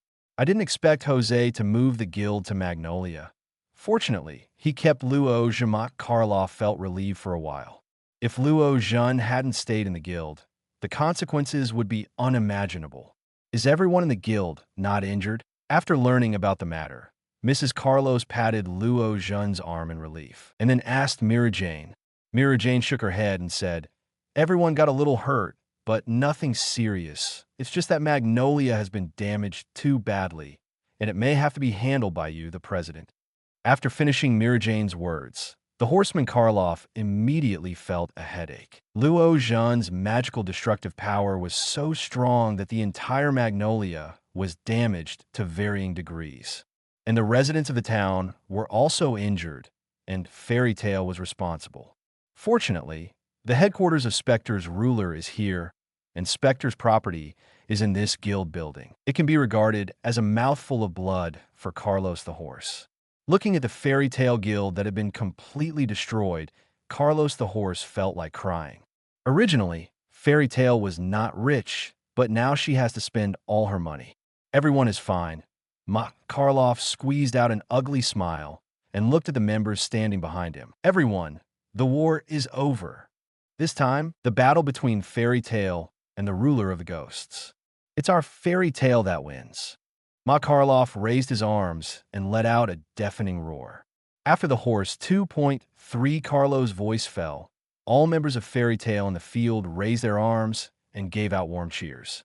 President, what about these captives? All the members were cheering, and Erza walked up to Mr. Carlo with a dignified face, pointing to the captured ghost wizards not far away and asked. Ma Karloff was silent for a while, and then said, "Give them to the Magic Council. And remember, this war was first started by the ruler of ghosts. We are just fighting." Ma Karloff knew that fighting between guilds was not allowed by the Senate, let alone a war of this level. All the faults can only be pushed to the ruler of Spectre. No proof. Chapter 62 Dead people have no benefits. Soon, the war between the two major guilds attracted the attention of the Magic Senate. In fact, when Luo Zhen and others destroyed many branches of the Ghost Ruler the first day, the veterans of the Magic Council already knew the news. On the same day, the Magic Council proposed to expel Fairy Tale from the ranks of the Guild of Light, but it was blocked by one of the members of the Magic Senate. In addition, the current speaker of the Magic Senate is a dovish character, so naturally he didn't intend to send troops to stop the two guilds. Originally, I planned to send 2 representatives to dissuade the 2 guilds and resolve the conflict between them. Unexpectedly, in just 2 days, the Magic Senate has not made any action. Fairy Tale has wiped out most of the branches of the Spectre Dominator. Moreover, the ruler of the Ghost has already hit Magnolia and almost wiped out Fairy Tale. Although most of the members at that time did not stay in the guild, the Magic Council did not know about it. In the Aftermath investigation, the Hawks of the Demon House have been severely punishing Fairy Tale. At the very least, 03 will bring all the main characters of this war to justice. But Karloff put all the blame on Spectre and handed over some of the captives of Spectre's ruler to the Council of Magic. Seeing that this matter has reached this point, the current Speaker of the Senate naturally went downhill. In the former Kingdom of Fiori, the rulers of Fairy Tale and Spectre belonged to the 2 legendary wizards. However, in recent years, a large number of excellent mages have emerged from Fairy Tale, and powerful people such as Luo Zhen, Erza, Gildarts Lagoses, and others have joined the Fairy Tale to bring Fairy Tale's strength to a higher level. The Magic Council has always turned a blind eye to Fairy Tale. The members of Fairy Tale who often make mistakes are only verbally warned or criticized, and there is no excessive punishment. The most common thing is that they went too far last time, so the Magic Council wanted to arrest Erza. However, although the ruler of ghosts is very strong, he has too many mages under his banner. This also caused a lot of crooked melons in the guild, and the concepts of Jose and Carlos were completely different. So these are 2 very different wizarding guilds. Now the increasingly powerful Fairy Tale survived, but the dominator of the ghosts was wiped out. Even Jose was killed. It is naturally impossible for the Magic Council to offend a future Fairy Tale for the sake of a past ruler of ghosts. Therefore, under the collusion of the current speaker and Ma Karloff, the initiator of this war was identified as Jose, and stripped Jose of his 10 Wizard Saints title. Although this behavior caused dissatisfaction among some hawks in the council, they had no choice but to accept the result under the firm request of the speaker. After that, the Kingdom of Fiori, where the 2 guilds coexisted, became the dominant family of Fairy Tale, became the top wizard guild in Fiori Kingdom. Because of Luo Zhen and Jupiter Magic Cannon, the Magnolia and Fairy Tale guilds have undergone a large-scale rest and renovation. On this day, Luo Zhen was lying under the sun as usual, and the gentle sunlight fell on Luo Zhen's body. Not far away, homies were working hard one by one. These homies were all created by Luo Zhen with the souls of the wizards who were the ruler of ghosts. Homies worked tirelessly and completely replaced the labor in the guild. Because the guild has not been repaired, everyone in the guild cannot accept the commission. During this time, I stayed in Magnolia to help the residents complete the aftermath.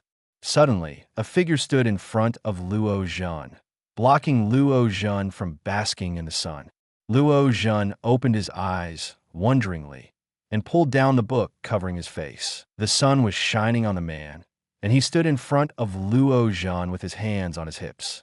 "Really, I asked you to come to the guild to help repair the guild. Why are you just lying here and slacking off?" Erza looked helplessly at Luo Zhen, who was lying on a chair basking in the sun, and took off the book covering his face. "Aren't these homies working?" Luo Zhen sat up helplessly, stretched himself, and pointed to the homies who were working beside him. Erza stared and said to Luo Zhen, "Then you can't just lie around and be lazy. Everyone is working hard." "Who said I'm the only one who is lazy? Look over there." Hearing Erza's words, Luo Zhen immediately became unconvinced, pointing to the stable Carlo, who was sitting on a pile of wooden boards not far away and drinking. Suddenly seeing Luo Zhen pointing at himself, the groom Carlo grinned and waved at Luo Zhen. Gazing at Mrs. Carlo viciously, Luo Zhen spread his hands and said, "Look, the president is also slacking off."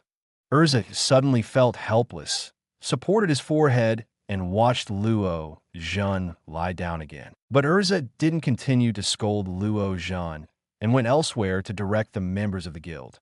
This is their new home, and Erza and everyone are full of energy. While rebuilding the guild, something happened in the middle.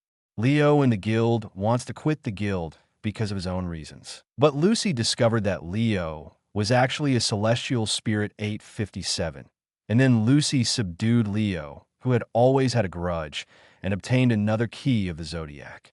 Leo. The guild was rebuilt very quickly.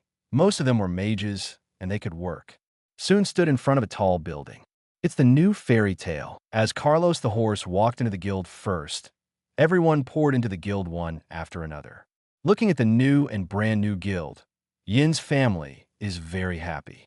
Especially Natsu and Gray. The two kept jumping up and down the guild. The watching horse Carlo's forehead burst out with blue veins. After punching each of them heavily, Carlos the Ma gave a cold snort and said, "You two brats, don't destroy the guild for me." After being severely taught by the horseman Carlo, everyone in the guild burst into laughter. The entire guild was filled with joy immediately. After that, the drinks and task panels in the guild entered the guild one after another, and everyone quickly entered the working state. After all, most of the time in the guild are some common wizards, and when everyone is making commissions, they are relatively indifferent. So I don't have much money in hand, and if I don't entrust, I will soon be unable to pay the rent. Chapter 63: Entrustment of the Senate. Tower of Heaven. A period of time has passed since the war with the ghosts, and Luo Zhen has not gone out to make commissions during this time. Because Luo Zhen stayed in the guild, Erza also stopped the entrusted work and temporarily stayed in Magnolia. The two lived a happy life without shame. On this day, the stable Carlo was sitting at the bar drinking wine with a heavy face. Suddenly seeing the figure of Luo Zhen walking into the guild, Ma Karloff looked at Luo Zhen, then grabbed the wine bottle in his hand and took a sip. I stared with great interest. Luo Zhen sat beside the horseman Carlo, took a bottle of wine from Mirajane's hand, and looked at the horseman Carlo with a smile. Ma Karloff glanced at Luo Zhen, drinking his wine in silence.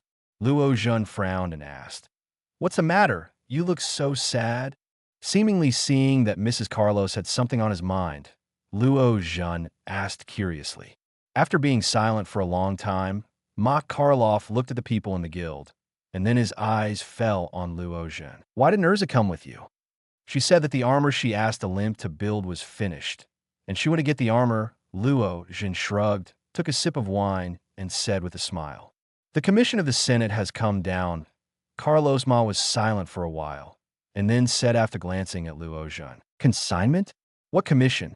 Luo Zhen frowned, and a coldness flashed in his eyes. "As I told you before, the council appointed Erza to complete the commission, and now the content of the commission has been issued. It is an order personally issued by the members of the Senate, and Erza is specially appointed to carry out this commission." Ma Karloff's face turned ashen, and he knew that this matter was not simple. But Ma Karloff couldn't refuse. "After Erza comes back, you can talk to Erza." Luo Zhen didn't continue to ask and silently put down the wine bottle in his hand. The original smile on his face also disappeared, and his face was a little dignified.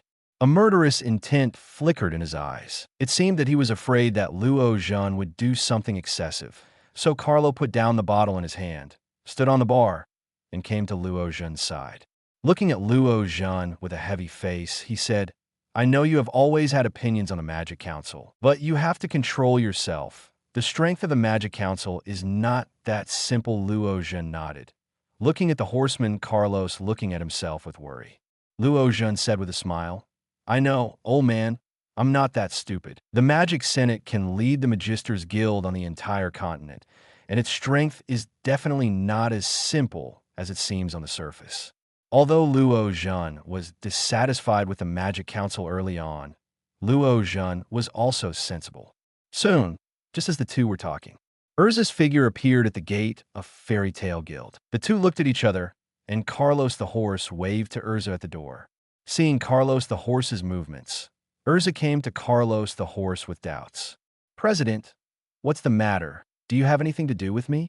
The breeze blows Erza's scarlet long hair, and Erza in armor stands in front of the groom with a pure smile on his face. Remember what I told you before? The commission assigned by the Magic Council to execute. Ma Karloff didn't look directly into Erza's eyes, but looked down at the bottle in his hand. Erza nodded and said, Remember, is it the entrusted content of the Senate? Yes, the council appointed you to entrust the content to come down. You can set off after packing up recently. Okay, what is the entrustment and when will we leave? Erza nodded decisively and accepted the commission without any hesitation. The content of the commission is to destroy a dark magic order. Their base is located on an island in the sea. The teaching of this dark magic order is to respect the Black Mage Zeref. They want to resurrect the Black Mage Zeref. A huge tower was built on the island, and they named it the Tower of Heaven. The content of your commission is to destroy this dark magic sect, and this time the council will send 2 mages to act with you. Following Carlos Ma's narration, Erza also probably knew the content of this commission. Erza nodded, and then said, Then I'll go back and pack my luggage later. Have you found the location of the Tower of Heaven? Well, your partner will tell you about the location of the Tower of Heaven, and this commission is dominated by people from the council. Ma Karloff nodded and handed over the commission form placed aside to Erza's hands. Erza glanced roughly and then put away the order. Then I'll go back and pack my luggage. After knowing the whole story, Erza bid farewell to Luo Zhen and the groom Carlo, got up and walked towards home. Looking at Erza's back, Ma Karloff suddenly said to himself, Even though Erza was appointed to carry out the entrustment of the council this time, there is no mandatory requirement that Aisha go alone. These words seem to be talking to himself, but also seem to be speaking to Luo Zhen, who was on the side. Luo Zhen smiled and put the wine bottle in his hand on the table. He grinned at Mrs. Carlos and said, President, I'll go back first. As he spoke, Luo Zhen walked out of the guild with his hands behind his back and chased after Erza's back before the horseman Carlo agreed. Soon, Luo Zhen caught up with Erza's figure. The two strolled on the streets of Magnolia, and the sun fell on them. The gleaming armor on Erza's body shone brightly under the sunlight. I will accompany you on this commission. Luo Zhen, who caught up with Erza, did not hesitate at all and said to Erza. Erza nodded slightly after hearing this. There was no rejection, nor Zhao's good silence. Erza knew that this entrustment was likely to be a bit dangerous. And I don't know what the hell the people in the Magic Council are doing. With Luo Zhen by his side, at least he can guarantee safety. With Luo Zhen's strength, Erza really couldn't think of anyone who could make him feel threatened. The two returned home, and under Luo Zhen's strong protest, Erza only packed a few necessary clothes this time. Other things were completely vetoed by Luo Zhen. After packing up their luggage, the two of them leaned on the sofa, with Erza leaning on Luo Zhen's arm like this. The two just sat there quietly without saying a word. Before she knew it, Magnolia was shrouded in darkness. After they had a meal, they rushed to the guild in a hurry, find the stable Carlo, and set the time for Erza's departure. Leave the day after tomorrow. Chapter 64, Even a dragon has to be coiled. Then use your little coffers. Soon, 2 days passed. When the day of departure came, Erza and Luo Zhen were all ready to go, waiting for something in the guild. Ma Karloff sat on the bar counter. Looking at Luo Zhen with the wine bottle in his hand, he couldn't help frowning. Luo Zhen, you can't drink alcohol when you're commissioned. I know, I know. Luo Zhen cast a helpless glance at the upright speech, but took a sip of the wine from the groom Carlo and put the bottle in his hand on the bar. He waved his hand at Mira Jane at the bar and shouted, "Mira Jane, this bottle of wine will be a long treat." As Luo Zhen's words fell, the horseman Carlos immediately widened his eyes and looked at Luo Zhen in disbelief. "Stinky boy. Old man, my money has been used to rebuild the guild. I have no money." Ma Carlos was furious, blowing his beard and staring loudly at Luo Zhen's back. "President, then use your small treasury to pay the bill." Luo Zhen grinned and gave Carlo the horse a thumbs up.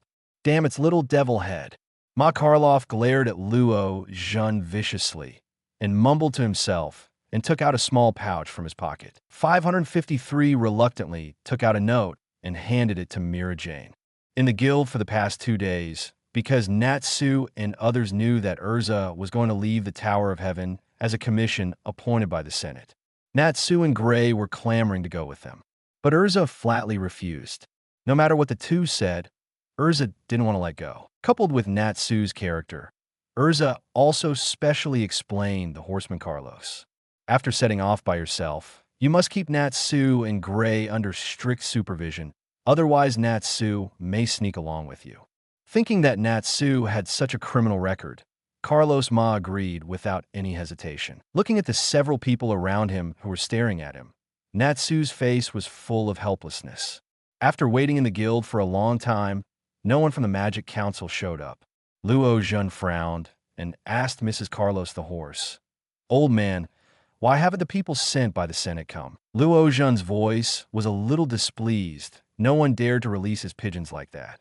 Ma Karloff is also frowning at this time and has some complaints about the Magic Senate. In the afternoon, 2 figures suddenly appeared at the door of Fairy Tale. The 2 were dressed in the costumes of the Senate and looked at the people around them with rebellious expressions. "Who is Erza?" At this time, one of them walked into the guild with an unruly expression and scanned the crowd. Everyone frowned suddenly, feeling a little uncomfortable looking at the literati's attitude. "Who are you? This is Fairy Tale. It's not your turn to be so arrogant, BD." Before Erza could speak, Natsu stood up with a face full of displeasure, pointed at this person, and asked loudly, "I am the mage of the Magic Council, Mitchell Taylor, the person in charge of the Tower of Heaven Commission." This person smiled coldly, glanced disdainfully at Natsu, raised his head proudly, and said his name. "What about the members of the council? It's not your turn here." Natsu was not afraid at all, and with flames on his fist, he went straight to Mitchell. Boom! Mitchell sneered, looked at Natsu, who was close at hand, and raised his arm to punch Natsu. As a level 5 wizard, Natsu is naturally no match for Mitchell. But at the moment when Mitchell's fist was about to land on Natsu, Mitchell's figure flew upside down and fell heavily on the ground next to the Fairy Tale door. A mouthful of blood spewed out of his mouth, and he looked inside Fairy Tale in bewilderment. Standing beside Natsu was a smiling figure, looking at Mitchell, who fell to the ground with a gentle expression. "Oh, why are you so careless? Why did you fly out when I exerted a little force?" Luo Zhen had a sarcastic smile on his face, but cared about what he couldn't say. But these words pierced Mitchell's ears like needle points. The other person trembled all over and suddenly felt a figure standing behind him. In an instant, Luo Zhen's figure came behind him at some point, poking his head out and whispering in his ear. "Excuse me, what's your name?" The man trembled all over and said tremblingly, "My name is Brady." "Brady, well, is he your companion, Brady?" Luo Zhen reached out and patted his shoulder, pointing to Mitchell, who fell to the ground, and asked. Brady nodded tremblingly. The man behind him was very strong, much stronger than myself. Not a level opponent at all. In the future, you must educate your companions well. Don't let him speak wild words. It's better to be a man with your tail tucked up in other people's territory, you know? Luo Zhen's voice was extremely gentle, as if he was talking to Brady with a chuckle like a big brother next door. Brady nodded heavily and said tremblingly, I know. Luo Zhen nodded in satisfaction, walked to Mitchell, and squatted down. Cheeks full of smiles floated in front of Mitchell's eyes. Suddenly, a terrifying coercion suppressed Mitchell. Mitchell, who was originally punched by Luo Zhen, spat out a mouthful of blood and looked at Luo Zhen in horror. Next time the punch won't be in the stomach. Luo Zhen's complexion was icy cold. Ferocious, murderous intent appeared in his eyes, and he stared straight at Mitchell. As Luo Zhen's words fell, the terrifying aura like hell dissipated immediately. Mitchell fell limply to the ground, panting heavily. After clapping his hands, Luo Zhen turned around and returned to the guild. Che, Luo Zhen is really... Obviously, that is my opponent. After Luo Zhen returned to the guild, Natsu folded his arms and muttered with displeasure. Ha ha! I'm sorry. I'll give it to you next time. Luo Zhen laughed, stretched out his palm, and rubbed Natsu Pink's hair indifferently. They came to Erza's side, nodded to Erza, and walked out of the guild side by side. I am Erza Shoecarrot, the designated person for this commission. Wearing armor, Erza stood in front of the fallen Mitchell, looked down at him, and said. Mitchell wiped the blood from the corner of his mouth and stood up from the ground. Seeing Luo Zhen standing next to Erza, Zekier squeezed out an ugly smile on his face. I'm the main person in charge of this entrustment. Let's go now. Mitchell roared in his heart, and there was anger in the depths of his eyes. I kept talking in my heart. Wait until this damn guy is no longer by your side. Let's see how I deal with you. Chapter 65, Tower of Heaven. Furious Zeus. Then let's go. Mitchell cursed secretly in his heart, squeezed a difficult smile on his face, looked at Erza, and said. Erza nodded, without replying. Follow Mitchell and Brady towards Magnolia Station. Suddenly, Mitchell turned his head, with cold sweat streaming down his head, looked at Luo Zhen, who was following Erza, and asked with a smile, Master Luo Zhen, why are you still here? Luo Zhen glanced at him, then showed a gentle smile, and said with a smile, Don't you know, this time I'm entrusted to set off with Erza? What? Mitchell's complexion changed, and a look of horror flashed in his eyes. Can't you? Seeing Mitchell's face change, Luo Zhen's complexion suddenly sank. He shouted at him and asked, No problem, no problem.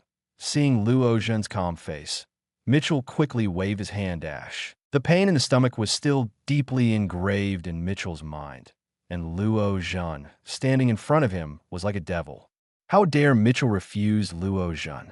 No problem. Let's go. Luo Zhen nodded in satisfaction, took Erza's little hand, and walked towards the station. Zeus, who were floating in the air, glanced at Mitchell with disdain and contempt in their eyes the moment they passed by Mitchell. Damn it. It's okay to be so contemptuous by Luo Zhen, but now even this kind of cloud and a flame dare to treat him like this. Mitchell gritted his teeth and glared at Luo Zhen's back. Seeing Mitchell's hideous face, Brady on the side took a deep breath, patted Mitchell on the shoulder, and said, We can't afford to mess with him. Let's be safe. Shut up. I'm the main person in charge this time. I don't have your say. Mitchell slapped Brady's palm away, glared at Brady, and shouted. After being scolded by Mitchell for a while, Brady followed behind Mitchell with his head down. A cold light flashed in his eyes. The train was running fast on the track, and Mitchell and Brady sat quietly opposite Luo Zhen. He didn't even dare to look up at Luo Zhen. When the train arrived at the station, the two got off the train in a hurry. After Luo Zhen walked out of the station, Mitchell lowered his head and came to Luo Zhen and said respectfully to Luo Zhen, Lord Luo Zhen, the council has prepared the boat, and we can set off for the tower now. Of heaven, Luo Zhen nodded and said, You guys take the boat and lead the way ahead. We will follow you. After finishing speaking, Luo Zhen waved to Zeus behind him, and Zeus instantly inflated and landed in front of Luo Zhen and Erza. The two climbed onto Zeus's body and floated toward the sea. Seeing the back of Luo Zhen leaving, Mitchell gritted his teeth and followed. When you arrive at the Tower of Heaven, your life will definitely be worse than death.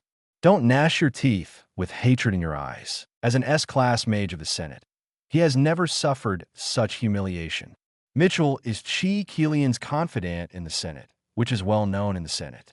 But everyone didn't know that Mitchell was actually Jalal's confidant, and joined the Magic Council with Jalal's thought body at that time. The thought body, named Ki Kilian, became one of the 10 wizard saints and became a member of the Magic Council.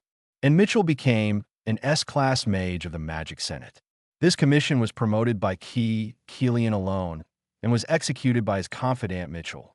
The purpose is to trick Erza, the S-level mage in Fairy Tale, to Tower of Heaven. As for the purpose of Jalal, Mitchell is unknown. However, as Jalal's most loyal subordinate, Mitchell did not hesitate at all and immediately agreed. Soon, everyone arrived at the beach. The Senate arranged for a ship to float steadily on the sea surface of the port. Standing on the boat were two middle-aged men in council uniforms. Seeing the two of Mitchell coming, he nodded to them. Then the boat was handed over to the two, and a boatman was arranged. The ship went to sea, and Mitchell and Brady sat in the cabin without saying a word. Mitchell poked his head out from time to time to see if Luo Zhen in the sky was keeping up. At this time, Luo Zhen was lying on Zeus's body with his arms pillowed on his head. He glanced at Erza, who was sitting upright. Luo Zhen said helplessly, "Relax a little. I'm not there yet." Zero asked for flowers. Oh, Bye glanced at Luo Zhen, and Erza said, "Now it's in the commissioning process. How can you be so comfortable?" Behind the two of them, Ulu covered his mouth and smiled lightly, but did not intervene in the conversation between the two. For this commission, Luo Zhen brought out all four of his homies, including the most powerful URU. Because the speed of the ships on the sea was too slow, Zeus, who was floating in the air, followed slowly. After traveling on the sea for nearly a day, Zeus, who was floating in the air, had a wide field of vision. Suddenly, Erza saw a towering tower in the distance. Pushing Luo Zhen, who was taking a nap beside him, he said to Luo Zhen with a solemn expression, "Luo Zhen, we seem to have arrived at the place." Hearing Erza's words, Luo Zhen sat up straight, cross-legged on Zeus's body. "Look at the towering tower in the distance." A gleam flashed in Luo Zhen's eyes. He nodded and said, "Indeed, we've arrived." "Jalal, what on earth are you trying to do?" Looking at the profile of Erza beside him, Luo Zhen said secretly in his heart. The ships on the sea stopped moving forward, and Brady stood on the deck, waving constantly to Zeus in the sky. "Luo Zhen, they are calling us at this time." Wulu also noticed their movements, and after glancing at the ships on the sea, he turned his head and said to Luo Zhen. Luo Zhen glanced at them, patted Zeus under him, and said, "Go down." Zeus landed and crouched beside the ship. "The Tower of Heaven is ahead. Our Chuan can't move forward." Mitchell walked out of the cabin, pointed to the towering tower ahead, and said. As he spoke, he set his eyes on Zeus, who was under Luo Zhen. "The implication is that our ship can't go, and now we need to take your transportation." Luo Zhen smiled, and then said, "Then you guys find a way to get to the island by yourself." What are you thinking, BD? What right do you have to step on my uncle's back?" Mitchell was about to speak when Zeus under Luo Zhen suddenly turned into a dark cloud, and bursts of thunder surged over him. He stared at Mitchell fiercely, as if he was going to kill him the next moment. Chapter 66, Storm the Island. "Little Zeus, come on. What are you thinking, BD? What right do you have to step on my uncle?" Even if Mitchell didn't say anything, Zeus was instantly furious. The thunder and lightning surging all over his body seemed to strike Mitchell in the next moment. A pair of fierce eyes stared straight at Mitchell, and those eyes were full of anger. Being stared at by Zeus like this, Mitchell suddenly felt humiliated. With difficulty forced a smile on his face, he quickly waved his hands at Luo Zhen and said, "That's not what I meant. If you use a boat to go to the island, the target is too big, and you'll be discovered by the people on the island. The guards on this island are members of the Dark Magic Order, and they are all wizards with magic. So, I want to discuss with Master Luo Zhen how to sneak into the island." Luo Zhen silently looked at Mitch for 30 with a difficult smile on his face, then pointed to Brady at the side and said, "Is he an S-class mage?" Hearing Luo Zhen's words, Brady was taken aback for a moment, then quickly nodded and said, "Lord Luo Zhen, I have been an S-class mage for 2 years. How about you?" Luo Zhen did not continue to talk to Brady, pointed to Mitchell, and asked, Mitchell didn't know what Luo Zhen meant, so he nodded and said, "Yes, Mr. Luo Zhen. I am an S-rank mage from the Magic Council." "Isn't that enough? You two S-rank mages. Isn't it difficult to attack the island by force? Isn't this kind of strength enough to go to the island?" Luo Zhen's words immediately stunned Mitchell and Brady. Immediately after Brady thought about it carefully, he also felt that there was no problem. Since their group is here to eradicate the Tower of Heaven, there is no need to hide themselves and go to the island by sneaking in. Looking at Mitchell, Mitchell lowered his head as if thinking about something. After a while, Mitchell raised his head and said to Luo Zhen with a smile on his face, "Is this plan unfeasible? If there are still hostages on the island, what if they take hostages and threaten us?" Needless to say, there are no hostages on the island. Almost all of them are besieged. As soon as Mitchell's voice fell, Luo Zhen immediately interrupted him. Pointing to the towering island not far away, Luo Zhen continued, "If you haven't made a decision, it will be dark later. After dark, this is their home field." Luo Zhen's words put Mitchell in a dilemma. "Okay, Stormy Island." Gritting his teeth, Mitchell looked at the clearly visible Tower of Heaven, and a look of nostalgia flashed in the depths of his eyes. Finally home. Seeing that Mitchell had made a decision, Luo Zhen grinned at the two and said, "Then I wish you good luck." Speaking of which, Luo Zhen patted Zeus under him, and Zeus instantly understood what Luo Zhen meant and led Luo Zhen soaring into the sky, rushing towards the direction of the Tower of Heaven. The moment Zeus got up, he glanced at Zekel with disdain in his eyes. The contemptuous and disdainful gaze seemed to be engraved in Mitchell's mind, and Mitchell gritted his teeth when he thought of it now. Wait. With the backs of Luo Zhen and Erza going away, Mitchell kept muttering to himself with hatred in his mouth. "Let's go." Brady looked at Mitchell's back and said something to Mitchell's back after getting ready to go. Turning around and silently glanced at Brady, his gaze was full of indifference. The ship continued to move forward, heading towards the towering tower.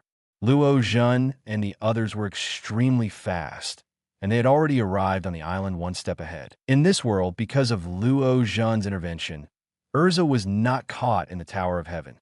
But the Jalal of this world also planned a defection. After being captured, he was brainwashed by the young Altair and succeeded in Blacken, and controlled the Tower of Heaven in his own hands. The subsequent trend is almost the same as that in the original book. Luo Zhen and his group landed on the island and looked up at the towering tower. Erza glanced at Luo Zhen, glanced around solemnly, and then asked Luo Zhen, "What should we do now? Should we wait for them?" Luo Zhen grinned and said, "Didn't they already help us lure those trash fish away? Let's go straight up." Because Mitchell and others forcibly broke into the island, the guards on the island quickly discovered them. After a while, the harsh sirens echoed over the entire island, and a group of guards rushed out of the Tower of Heaven, rushing towards the direction where Mitchell and the others landed on the island. Seeing the black-robed guards rushing out, Luo Zhen said to Erza, "Let's go directly to the tower." Erza nodded, followed behind Luo Zhen, and walked toward the top of the tower. Just before the group walked for a while, several figures suddenly appeared in front of Luo Zhen and the others. These people were shrouded in black robes, exuding terrifying magic power. "I didn't expect that you little mice would know how to make noise." One of the men in black raised his head, revealing an indifferent face. After licking his scarlet lips, he looked at the group of people with ferocious killing intent in his eyes. Luo Zhen glanced at them, then waved to Zeus behind him and said, "Zeus, I leave it to you." After saying that, Luo Zhen nodded and was about to pass them and continue up the tower. "Go to hell." Silent words came from the mouth of the black robe, and the figure rushed towards Luo Zhen. A hole! Boom! Accompanied by the roar of Zeus, a thunderbolt as thick as a bucket descended from the sky and hit the black-robed man, who threw himself in front of Luo Zhen. The smoke dissipated, and the black-robed man was lying straight on the ground, with black air continuously emitting from his body. He was directly struck to death by G Thunder. Zeus had a grin on his face, looking at the remaining 3 men in black robes. Don't disappoint me too much. Zeus, who hadn't done anything for a while, was a little excited too. The surging thunder exploded in this narrow passage. Come on, Zeus. Don't disappoint your master, Zeus. Little Zeus, let's go first. Luo Zhen walked straight forward with Erza. When Prometheus and Napoleon passed by Zeus, they still didn't forget to taunt. Only Ulu smiled and patted Zeus' soft body. Master, Ulu big sister, I will catch up soon. Zeus grinned grinningly. The thunder in his body began to pour out continuously, and one after another thunder pillars began to attack those black-robed men indiscriminately. Under the furious thunder, this narrow space is completely impossible to avoid. Soon 2 people were hit by a lightning pillar, and before they could recover, countless lightning pillars swarmed over and completely chopped them to death. Chapter 67, 2 Idiots. The top floor of Tower of Heaven. Being held back by Zeus, the remaining few could only watch Luo Zhen and Erza leave. But the next moment, countless thunderbolts began to surge out from Zeus's body, and under the fury of the thunderbolts, they began to attack everything around them indiscriminately. The few remaining people hurriedly avoided, but the dense thunder still caused them to be hit continuously. After a while, the remaining few were killed by Zeus. A puff of smoke spewed out of his nostrils. Zeus looked at the completely charred corpses with contempt and restored White's cloud with disdain. They followed the backs of Luo Zhen and others. Soon Zeus caught up with Luo Zhen and the others, and looked at Zeus, who had returned to his side. Ulu stretched out his hand with a smile on his face, tugged at Zeus' cheek, and praised with a smile on his face. You did a good job, little Zeus. Oh, Ulu, big sister, don't praise me so much. I just did what I should do. Ulu's compliment immediately made Zeus feel a little giddy. He swayed, and a rosy color appeared on his face. Cut. Anyone could do this level. Just when Zeus was shy, Prometheus looked at Zeus with disdain, and 0-3, and Zeus choked. What did you say? You fire BD. It's you idiot, White Cloud idiot. Do you want to fight BD? Just hit it. Don't think I'm afraid of you. The 2 heads were pushed together, and they kept glaring at each other, as if they were about to fight in the next moment. 2 idiots. Napoleon looked at the 2 with a sneer, and they were floating in the air beside them coldly. Napoleon? UBD. Damn, it's Napoleon. Hearing Napoleon's mocking laughter, the 2 looked at each other, immediately united the front, and gradually approached Napoleon. Enough!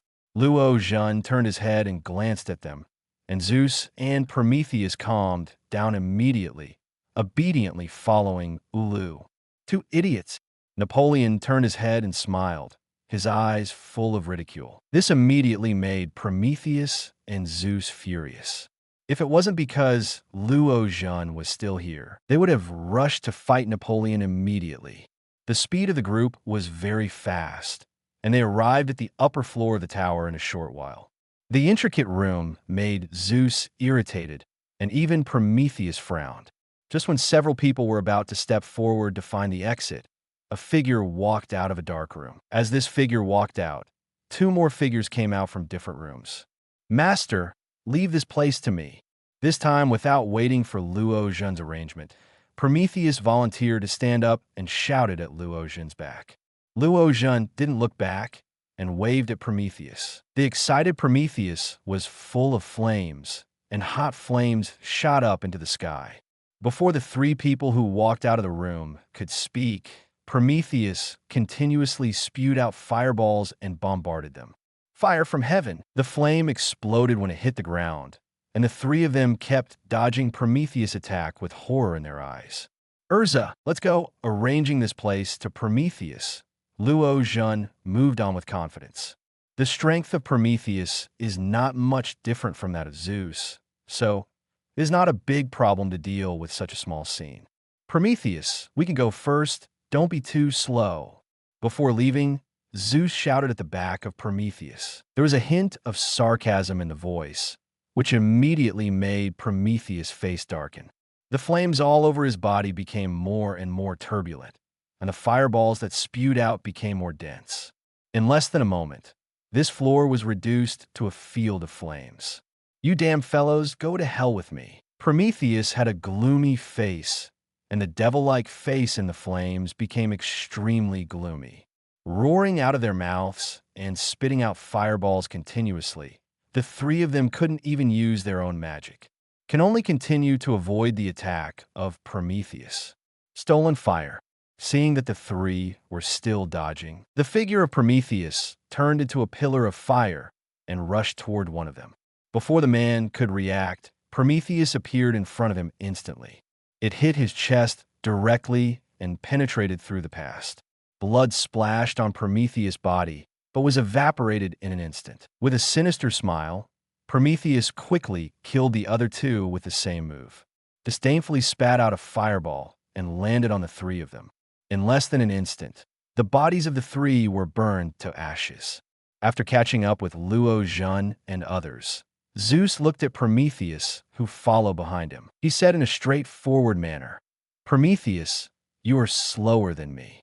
It took me 3 minutes to finish the opponent, but you took 3 minutes and 15 seconds. After glaring at Zeus, Luo Zhen pulled him to his side. Putting his hands on Zeus's body, Luo Zhen sat directly on Zeus's body. You can say a few words less. Patting Zeus on the head, Luo Zhen said calmly, "Yes, master." Zeus raised his head proudly, turned his head and glanced at Prometheus 220 and Napoleon. That proud expression seemed to say, "How about it? Only I am the master's favorite assistant. This guy, too much to be beaten. You must give him a good beating." Even Napoleon, who had a good personality, was irritated by Zeus, but because Zeus was carrying Luo Zhen, they could only endure it. Humming and chirping, he led Luo Zhen to float all the way and encountered several enemies on the next road. However, Luo Zhen didn't waste any time in the next step, and Wulu immediately killed the next enemies in an instant. Several layers are frozen, and the cold air of the ice blue is constantly rising. The guards on the island have now also discovered that the Tower of Heaven has been invaded, and shrill sirens resounded throughout the island. On the island, guards in black robes kept flocking to the tower, but they were blocked by the place full of flames and ice. Luo Zhen and his team soon reached the top floor. In a narrow space, there is no one on a high seat. Luo Zhen and others came to the top, looking around. Erza's eyes were serious, and his vigilant eyes searched around. "Arrive!" Luo Zhen stopped in his tracks, staring straight at the seat in front of him. Chapter 68, If you can fight in groups, why single out? Arrive! Luo Zhen stood in the center of the top floor, and there were pieces of crystals everywhere. Luo Zhen's eyes were piercing, staring straight at the tall crystal chair directly in front of him. "Aren't you coming out yet?" As Luo Zhen's voice fell, Erza and Wulu instantly became dignified, following Luo Zhen's gaze vigilantly. Both Erza and Wulu knew Luo Zhen's ability to be domineering, and knew that since Luo Zhen had discovered the enemy, there must be an enemy here. Seeing that his position was seen through, the person behind the chair was no longer hiding. Slowly walking out from behind the crystal chair, with deep eyes in his eyes, he looked at Luo Zhen, and then his eyes fell on Erza. A look of madness flashed in the depths of his eyes. "I didn't expect you to come too. This figure has blue hair, and there is a strange pattern on the cheek. This person is Jalal." After staring at Erza for a while, he set his sights on Luo Zhen with a smile on his face. You didn't expect me to come?" Luo Zhen frowned, with a mocking look on his face. "I thought about it, but I didn't expect you to be so fast." Jalal smiled and nodded, walking slowly. "I still don't understand why Erza is being targeted." Luo Zhen stared at Jalal and finally asked his own question. Luo Zhen really couldn't figure out why Erza never came at Tower of Heaven. Jalal still wanted to design such a game to attract Erza to Tower of Heaven. Jalal smiled, stared at Luo Zhen, and said, "If I say that my goal is actually you, do you believe?" Jalal stared at Luo Zhen with a hint of playfulness in his eyes and said with a smile. After a moment of silence, Luo Zhen nodded and said, "I believe Luo Zhen finally understood at this moment. My original plan was to bring Erza to the Tower of Heaven, arrest her, force you to come here, then arrest you, and make you a sacrifice for resurrecting Zerif product. I just didn't expect you to come with Erza. Jalal seemed to have miscalculated, but then shook his head and smiled lightly. But it's not too bad. You're also standing in front of me. That's enough. Luo Zhen frowned and asked with a chuckle. So you think you have the strength to beat me? Jalal nodded and said, I might not be your opponent in other places, but here is the Tower of Heaven, my home field, and you are not my opponent. Jalal has such self-confidence that he doesn't take Luo Zhen seriously at all. Luo Zhen smiled contemptuously and looked at Jalal with a little disdain in his eyes. Just you? The youngest 10 wizard saints ever. Luo Zhen sneered, bursting out with momentum. A violent breath instantly swept across the entire top floor. Even the calm Jalal could not help but change slightly. Then Jalal suddenly covered the pattern on his cheek, and a crazy smile appeared on his face. It's this kind of momentum, it's this kind of magic power. You could become a very good sacrifice. Jalal stared at Luo Zhen with crazy eyes, completely ignoring Erza and Ulu beside Luo Zhen. Then come on. Let me try your strength as the youngest 10 wizard saints in history. With his right hand behind his back, Luo Zhen stretched out his left hand to hook Jalal. The right hand behind him waved at Erza to keep them away. Knowing that this battle is beyond his control, Erza decisively followed Ulu to avoid it for the time being. As the wind howled, the magic circle under Jalal's feet emerged first. Meteor. A starlight condensed under Jalal's feet, and his speed increased a lot in an instant. Appearing in front of Luo Zhen in the blink of an eye, he punched Luo Zhen's head. A heavy punch hit Luo Zhen's head, but it couldn't hurt him in the slightest. I originally thought that your strength could be about the same as your head, but I didn't expect this to be your strength. There's a little disappointment in Luo Zhen's tone, completely ignoring the fist that landed on his head. Before Jalal could back away, Luo Zhen suddenly reached out and grabbed Jalal's arm. A hard punch landed on Jalal's stomach. A figure of blue flew upside down in an instant, hitting the crystal behind him heavily. What a powerful force! Blood flowed from the corner of his mouth. Jalal wiped the blood from the corner of his mouth and stood up, looking at Luo Zhen with obsessive eyes. Sword of 7 stars. In just a split second, Jalal knew that it was impossible for him in close combat to be Luo Zhen's opponent. Jalal gave up this idea in an instant, and the 7 stars condensed in front of his eyes.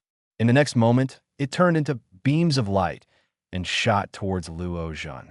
Beidu's 7-star attacks continued to hit Luo Zhen, like meteorites falling from the sky. As soon as Luo Zhen stepped on his footsteps, his body turned into an afterimage and kept dancing in front of Jalal's eyes. Jalal controlled the power of the stars, constantly bombarding Luo Zhen indiscriminately. The cramped space on the top floor suddenly turned into ruins, but Jalal didn't care. Hypnosis. Just as Luo Zhen was dodging, he activated the ability of the soul fruit and attacked Jalal's soul. The next moment, Jalal suddenly felt drowsy, and sleepiness kept coming to his head. Just at this moment of negligence, Luo Zhen has appeared in front of Jalal. The ability to shake the fruit is condensed on the fist, and it punches Jalal's head. Jalal's soul power is very strong. Luo Zhen temporarily controlled Jalal's soul for a moment, and was awakened by him. Looking at the fist that was close at hand, Jalal quickly attached the power of the stars to his feet. Want to use speed to avoid Luo Zhen's fist. Although he successfully evaded the attack, the fist landed on Jalal's left arm. The moment the fist full of shocking power came into contact with Jalal, there was a terrifying tremor in an instant. Qian Wang Hao. Jalal's complexion changed suddenly, and he quickly opened the distance between Luo Zhen and himself. With the constant pain in his arms, Jalal tore his own sleeves. The arm has been completely twisted, and there is no strength at all. Grinning his teeth and looking at Luo Zhen, Jalal's eyes gradually became serious. You are so strong and scary. Jalal hung his left arm, looking at Luo Zhen with vigilance in his eyes. You are too weak, Rain. Luo Zhen grinned, looking at Jalal with disdain. As long as you can get yourself close, you can kill Jalal in a row. Zeus, Prometheus, Napoleon. Luo Zhen didn't intend to fight Jalal alone, so he summoned the 3 homies to his side. Why fight alone when you can fight in groups? Following Luo Zhen's call, the 3 homies turned into a streamer and appeared in front of Luo Zhen in an instant. Chapter 69, Continue to Fight. Get crushed. Following Luo Zhen's call, Zeus and the others came to Luo Zhen's side in an instant, looking at Jalal with a grin. Although he was always on the top floor, Jalal knew exactly what happened below. The strength of these 3 homies is very strong, and Jalal's expression suddenly became dignified. Come on, continue to fight. A sinister smile appeared on Luo Zhen's face, and the murderous intent in his eyes became more and more violent. The arm domineering color is attached to the fists, and the ability of the shaking fruit is added to the fists. Luo Zhen stomped on the ground and charged directly at Jalal.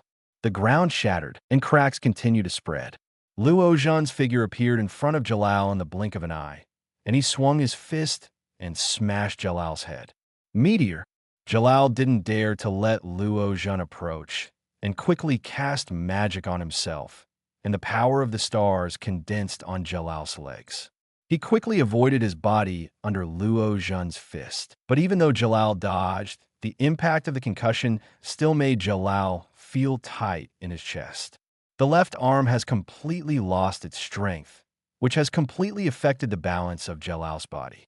This made Jalal's speed much slower, and even with the blessing of magic, he was almost approached by Luo Zhen. What a terrifying body! Jalal's figure was hidden behind a huge crystal stone, and he muttered with a wry smile on his face. But before Jalal could finish speaking, the crystal stone behind him exploded instantly, and the splash stones slashed across Jalal's cheek. A bloodstain appeared on Jalal's handsome face. Seeing that Luo Zhen didn't know how to discover Jalal, he smashed the boulder with one punch. Jalal's expression was solemn, and he couldn't think of any countermeasures in his head at this time. 6 consecutive stars. While evading, Jalal was also trying to counterattack. 6 golden stars condensed above Jalal's head and exploded towards Luo Zhen the next moment. The whistling magical stars appeared in front of Luo Zhen in an instant, exploding around Luo Zhen continuously. But just as Jalal counterattacked Luo Zhen, a flash of knife light suddenly flashed behind Jalal. With a glance at Jalal, a straight long knife appeared behind Jalal at some point. There was a human face on the long knife, and it chopped off Jalal's head with a grin. The sharp light of the sword cut off Jalal's arm in an instant. With the blessing of the meteor, even though Jalal escaped Napoleon's sneak attack, his left arm was cut off by Napoleon. Although the left arm has been useless since just now, but now it was cut off shoulder to shoulder by Napoleon, and blood sprayed out like a fountain. Jalal's face was pale, and he quickly used magic power to temporarily block the wound. Otherwise, Jalal couldn't stand the amount of bleeding. Zeus and Prometheus were not idle either. After Napoleon cut off Jalal's arm first, the 2 of them also rushed forward. Flame and thunder spewed out from both mouths. The flames and thunder merged into one, directly bombarding Jalal's figure.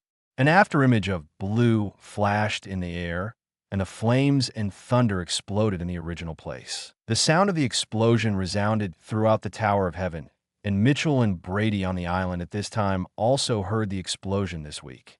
The 2 looked at each other, and Mitchell's eyes shone with excitement. Master Jalal must have defeated Luo Zhen. In Mitchell's heart, Jalal is the strongest, and Luo Zhen cannot be his opponent. After all, even a thought body can become a 10 wizard. Saints themselves must be stronger.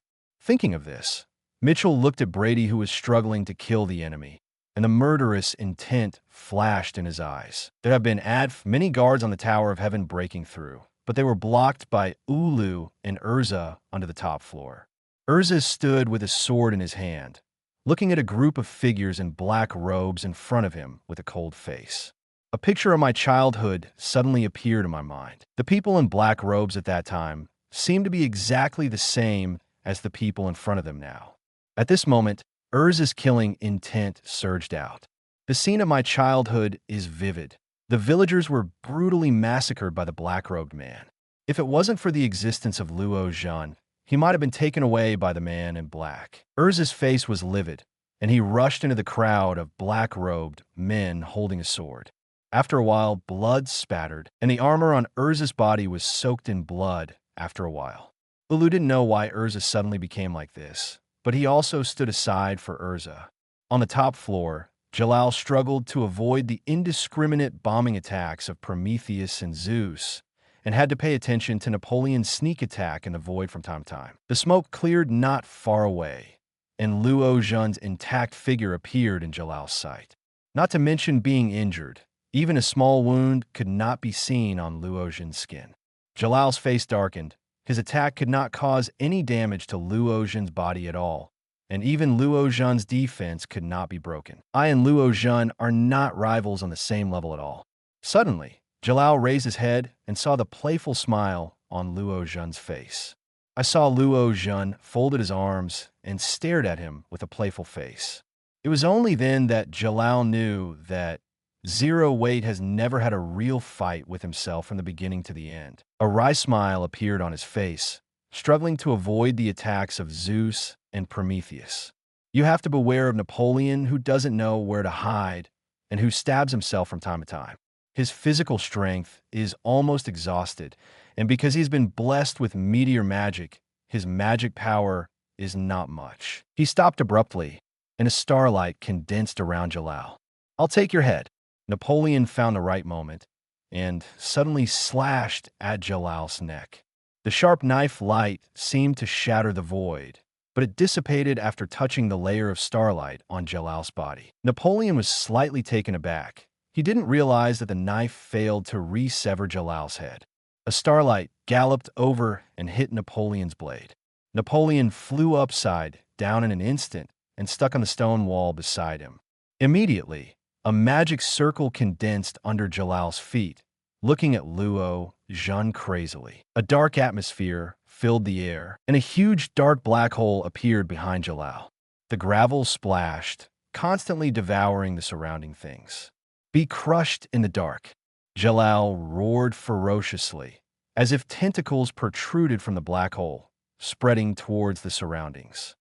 Chapter 70. Defeat Jalal. We avenged him.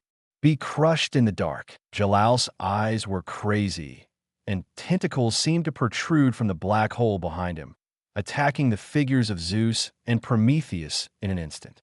In an instant, the figures of Zeus and Prometheus flew towards the black hole uncontrollably. Even Napoleon, who was stuck on the stone wall, couldn't bear the violent attraction, was pulled out from the stone wall, and flew backward into the black hole. At the moment when the three of them were about to be swallowed by the black hole, suddenly attraction came from behind, constantly competing with the black hole for the three of them. I saw a magical power emanating from Luo Zhen's body, tightly binding the three of them, and competing with the black hole for the three of them. At the same time, the tentacles protruding from the black hole were also spreading in the direction of Luo Zhen. The invisible tentacles bound Luo Zhen's feet, constantly pulling Luo Zhen's body into the black hole. But no matter how the tentacles pulled Luo Zhen's body remained motionless, like a mountain nailed to the ground. Jalal gritted his teeth and released all the magic power on his body. The suction in the black hole became stronger and stronger, and even Luo Zhen's footsteps couldn't help but move. At this time, Luo Zhen's footsteps nailed to the ground suddenly moved and rushed directly into the black hole. A flash of ecstasy flashed in Jalal's eyes, seeing that Luo Zhen's body was about to be swallowed by the black hole. The moment Luo Zhen's body was swallowed by the black hole, his figure suddenly left the pull of the black hole. In the blink of an eye, he came to Jalal's body and punched Jalal heavily in the stomach. Then a magic circle gathered at Luo Zhen's feet. Deprive magic power. With the activation of Luo Zhen's magic, the magic power in Jalal's body was instantly stripped away. And as Jalal's magic power was deprived, the black hole behind him began to gradually collapse, slowly disappearing behind Jalal.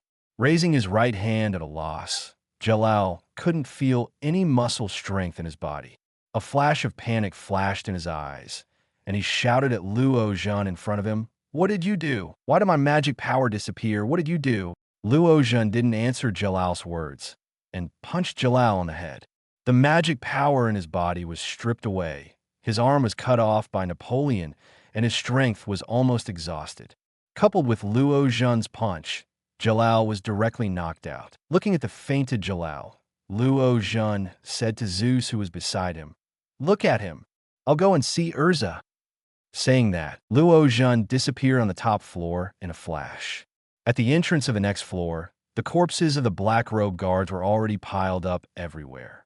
Erza stood with his sword in his hand, standing at the entrance leading to the top floor covered in blood. His whole body was covered with viscous blood. Erza's eyes were fierce, and he kept scanning the black-robed man in front of him. Because of the long fight, Erza was exhausted, panting heavily.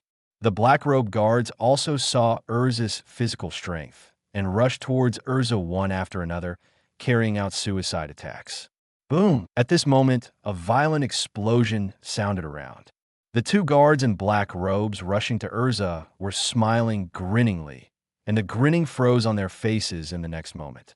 The body was directly crushed by a figure, leaving only the upper body. A tall figure stood in front of Erza, constantly waving his fists, knocking away the black-robed guards in front of him. Under the blessing of powerful strength, every time Luo Zhen's fist landed on the body of the black-robed guard, it could smash his body into pieces. Flesh and blood splattered, and Du Zhen's body was covered with blood in an instant, standing in front of Erza like a god of death. Boom! The momentum is turbulent. The domineering look is launched, directly stunned all the black-robed guards. Are you okay? After finishing off the black-robed guards, Luo Zhen turned around, with sticky blood on his body, and asked Erza, who was also soaked in blood. Erza shook his head, looking at Luo Zhen, who was covered in blood in front of him. It's like going back to my childhood. It was the same with Luo Zhen back then. There was blood all over his body, but there was an extremely gentle smile on his face. Erza dropped the long sword in his hand, tiptoed, and hugged Luo Zhen's neck. Feeling the warmth radiating from Luo Zhen's body, Erza lay on Luo Zhen's chest with a satisfied smile on his face. Zero asked for flowers at this moment. Luo Zhen suddenly pushed Erza away. Before Erza could recover, Luo Zhen turned around. He stretched out his hand to block an attack. At the entrance below, a figure slowly appeared in Luo Zhen's sight. It was Mitchell. Mitchell radiated light all over, watching in surprise that Lucy actually blocked his attack. But seeing Luo Zhen's body covered in blood, there was a gleam of excitement in his eyes. "It is you." A stern look flashed deep in Luo Zhen's eyes, and she looked at Mitchell with a flat face. "Lord Luo Zhen, are you ready to accept death?" Mitchell showed a ferocious smile, looked at Luo Zhen with disgust, and said with a grim smile, "Only you." Luo Zhen sneered and looked at Mitchell with contempt. "Today is your death." Mitchell was about to speak harshly when suddenly Luo Zhen appeared in front of Mitchell. Under Mitchell's horrified gaze, Luo Zhen's fist kept enlarging in front of his eyes. With just one punch, it hit Mitchell's head heavily. The next moment, Mitchell's head exploded like a watermelon, and red and white things splashed everywhere. Thump! The headless corpse shook twice and fell straight forward. Pooh! After spitting at Mitchell's headless corpse, Luo Zhen kicked the corpse aside. Behind Luo Zhen, Erza's complexion changed slightly. Seeing that Luo Zhen shot and killed the mages of the Magic Council, Erza quickly stepped forward and grabbed Luo Zhen's arm. "Are you crazy? How could you attack the members of the council?" "Fool! If you don't tell me, no one knows that I killed him. He was killed by the Wizard of Tower of Heaven when he was attacking Tower of Heaven. We avenged him." Luo Zhen smiled and stretched out his hand to stroke Erza's long crimson hair hanging down. Erza was speechless for a moment and nodded after a moment of silence. "Okay, let's go up." Holding Erza's tender little hand, the two walked towards the top floor 7 together. Chapter 71, Magic Spirit Power. Witness the resurrection of Zeruf when the group returned to the top floor. Jalal was already awake, but he couldn't feel any fluctuation of magic power in his body, and sat on the ground with a bitter smile on his face. Seeing Luo Zhen and others appear in front of him, Jalal looked up at Luo Zhen. "Woke up!" Luo Zhen came to Jalal and knelt down slowly, raised his eyebrows, and looked at Jalal with a chuckle. "If you want to kill or cut, let me listen to you." Jalal closed his eyes, not intending to continue talking to Luo Zhen. Luo Zhen frowned, looked at Jalal, who was about to die with his eyes closed, and said with a smile, "You really don't have any backup?" Jalal opened his eyes. His eyes were extremely calm, and he glanced at Luo Zhen and Erza. "I already look like this. What else can I do?" Looking at the bitterness in Jalal's eyes, Luo Zhen smiled and said, "Don't you still have a missing body? Are you ready to bring him back?" Kaiklain's missing body is powered by my magic power. The moment my magic power disappears, the missing body has already disappeared. Jalal shook his head and smiled wryly, never expecting Luo Zhen to have such an ability. This completely broke Jalal's plan. But when the two were talking, it was above the Tower of Heaven. A huge magic cannon is condensing. The surrounding magic power continued to flock to the huge magic cannon. At this moment, Jalal opened his eyes suddenly, and an inconceivable look flashed in his eyes. Magic spirit power. How can it be? Jalal's pupils shrank, completely unaware that his nostalgic body had disappeared. How could he activate the magic spirit power? "This is your backhand." Luo Zhen frowned, and his eyes became serious. Although Luo Zhen is a time traveler, but in the anime fairy tale, Luo Zhen only has a little memory. Some plots have been forgotten. Luo Zhen only remembers some. Looking at the magic spirit power constantly condensing in the sky, Luo Zhen turned his head and said to Erza, "Let's go first." Before Erza could speak, he pulled Erza and jumped onto Zeus's back. Under Luo Zhen's order, Zeus rushed out of the Tower of Heaven and stayed away from here. The power of the magic wizard is charged very quickly. A beam of light descended from the sky and landed directly on the Tower of Heaven. Even Luo Zhen and Erza, who were far away from the Tower of Heaven, could clearly feel the terrifying magic power contained therein. Erza couldn't help being speechless. Looking at the vented magic spirit power, turned his head to Luo Zhen and asked, "Why would the Magic Council attack this place with such a weapon? Don't they know we're still here?" Luo Zhen shook his head and said calmly, "I think it should be that a lot of moths have infiltrated into the council, or maybe it's their goal to wipe us out completely. However, the hands don't think our energy is so great, and they specially use the unconventional power of magic elves for us." Luo Zhen's words echoed in Erza's ears, causing Erza to fall into silence immediately. "That's right, I'm just a common S-class mage. How could the council care about the life and death of himself and others? Not even Fairy Tail could stand against the magical senate. Since they were able to support Fairy Tail to become the largest guild in Fiori Kingdom, they can naturally abolish Fairy Tail." A look of disbelief suddenly appeared in Erza's eyes, and he lowered his eyes and didn't know what he was thinking. With the pouring of magic elf power, the entire Tower of Heaven began to undergo tremendous changes. Crystals that condense a lot of magic power are constantly generated, appearing on the Tower of Heaven full of stones. How is this going? The power of the magic wizard dissipated, but the Tower of Heaven was not destroyed. Instead, he is now what he used to be. Crystal clear magic crystals cover the entire Tower of Heaven, exuding a strange light from top to bottom. Glancing at Erza, the shock in Erza's eyes overflowed his eye sockets. Perhaps this is the purpose of their magic spirit power. Luo Zhen shrugged his shoulders. Although he couldn't remember the specific plot of Fairy Tail, he probably could remember it clearly.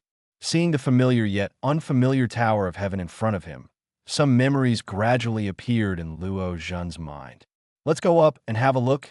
After observing and finding no danger, Erza suddenly proposed to Luo Zhen. Luo Zhen frowned, then nodded in agreement.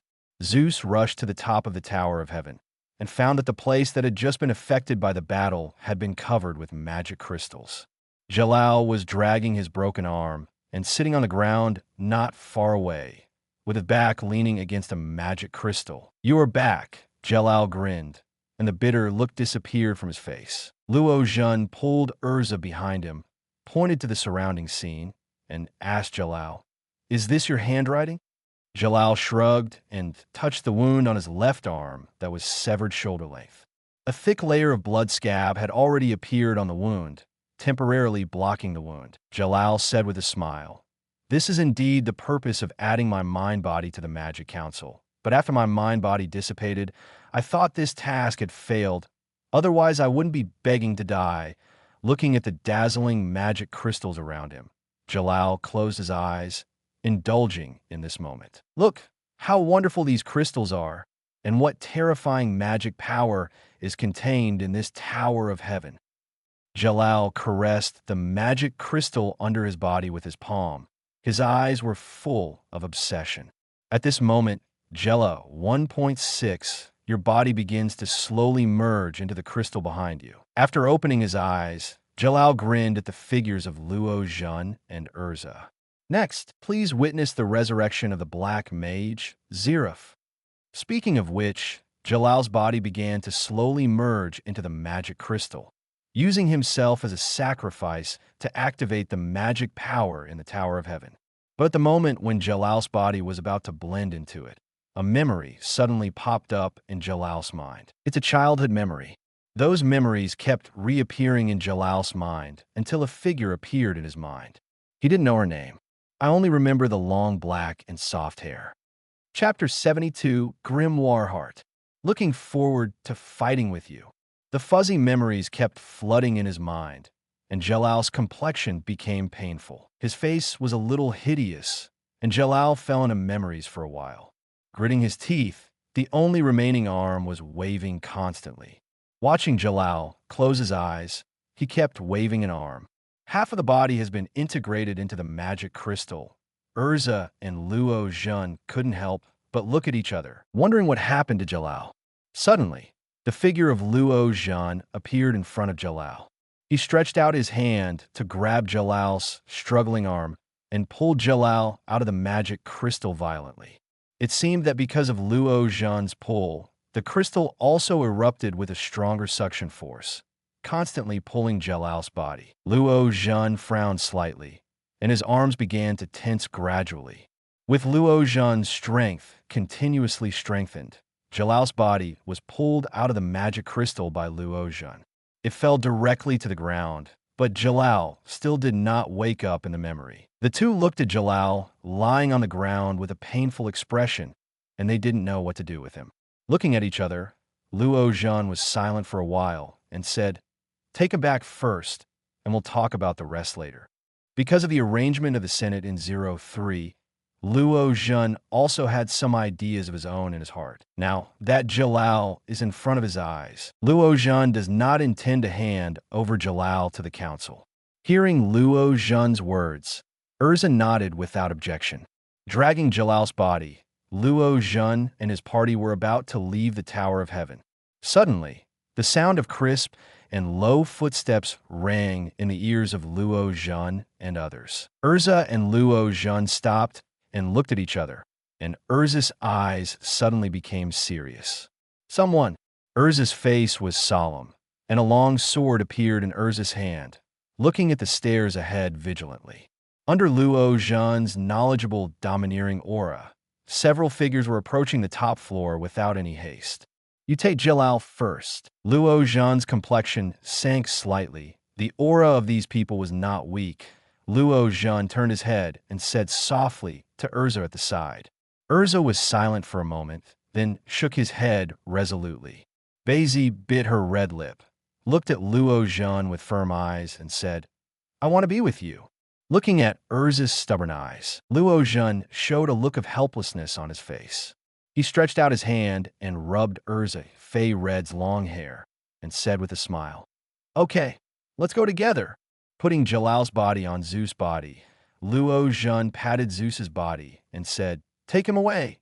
Don't come near here." Because Jalal was lying on his body, Zeus couldn't help being a little dissatisfied, but because he had to carry out Luo Zhen's order, Zeus could only temporarily leave the Tower of Heaven with Jalal seeing the distant figure of Zeus. Luo Zhen's aura became stronger and stronger. As the footsteps got closer, several long and narrow figures appeared in Luo Zhen's sight. There were 3 people who came. The leader has black hair, a long braid, some stubble, a pointed nose, and the corners of his hair have grown to his cheeks, and he is wearing a white coat. There's also a black coat of arms on his left arm. The other 2 had blonde hair, rebellious complexions, sharp teeth, and eyes full of disdain. The remaining one was a big fat man with 2 thick black eyebrows, and he was still eating a chicken leg in his hand. Seeing the 3 people who appeared, Luo Zhen's eyes froze slightly. Not only did Luo Zhen remember these 3 people, but they were also very familiar with them, because Luo Zhen once had a fight with the leader during the entrustment process. Blue Note. Grimoire Heart's second in command, very powerful. The moment he saw the person coming, Luo Zhen's eyes suddenly became serious. Since the deputy commander of the Devil's Heart is here, it means that this place has been targeted by the Devil's Heart. Yo, Luo Zhen, long time no see. Blue Note also remembered Luo Zhen. After seeing Luo Zhen, he was not surprised at all and waved to Luo Zhen with a smile on his face. Yeah, long time no see, Blue Note. I said it last time, when I see you again, there will be a battle between the 2 of us. Luo Zhen grinned with excitement in his eyes and said to Blue Note, I'm looking forward to it too. Blue Note was originally a war madman. After hearing Luo Zhen's words, not only did he not feel a little scared, but he became excited. Hey, Deputy Commander, don't forget what the President said. The blonde boy on the side was a little displeased. He glanced at Luo Zhen with a fierce look and shouted at Blue Note, Use you to teach me how to do things? BD. Blue Note's eyes turned cold, and he glanced at Zankro beside him. Ulu, that fat man is in your hands. Erza, are you okay with that kid?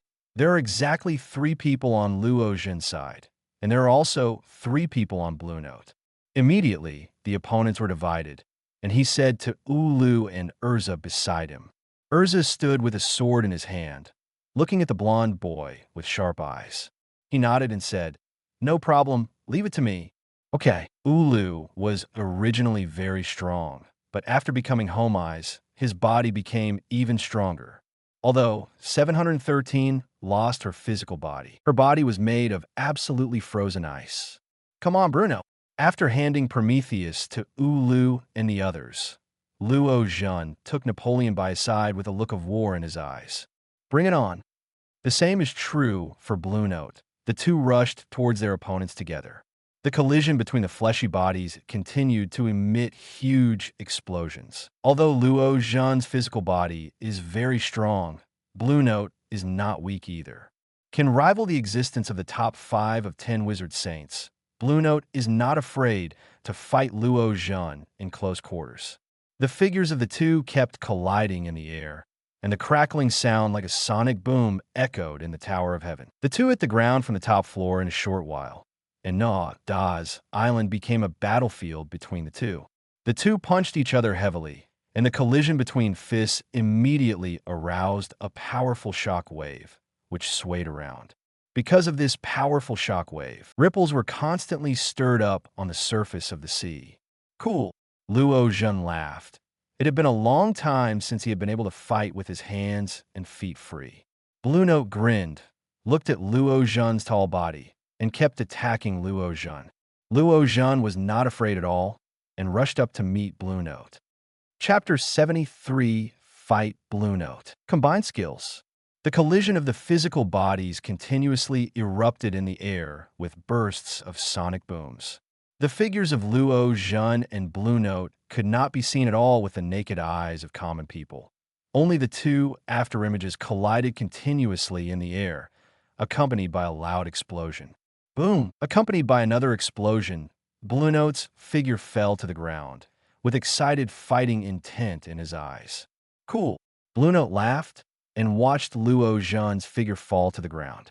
Even though the physical confrontation is no longer Luo Zhen's opponent, Blue Note has not felt such a happy battle for a long time. If only we weren't enemies. Blue Note stared at Luo Zhen with both eyes and said to Luo Zhen with a smile on his face, Otherwise, quit fairy tale and join us in Grimoire Heart. I will recommend you to the president. Your strength and grimoire heart will not be inferior to 7 kin of purgatory. Not long after the battle between the two, Blue Note had already developed a love for Luo Zhen, staring at Luo Zhen with his eyes, and said. Luo Zhen grinned and said to Blue Note, "Don't talk about digressions during the battle. BD, come on." Although Luo Zhen didn't explicitly reject him, but if he didn't answer positively, he had let Blue Note know that it was almost impossible to recruit Luo Zhen.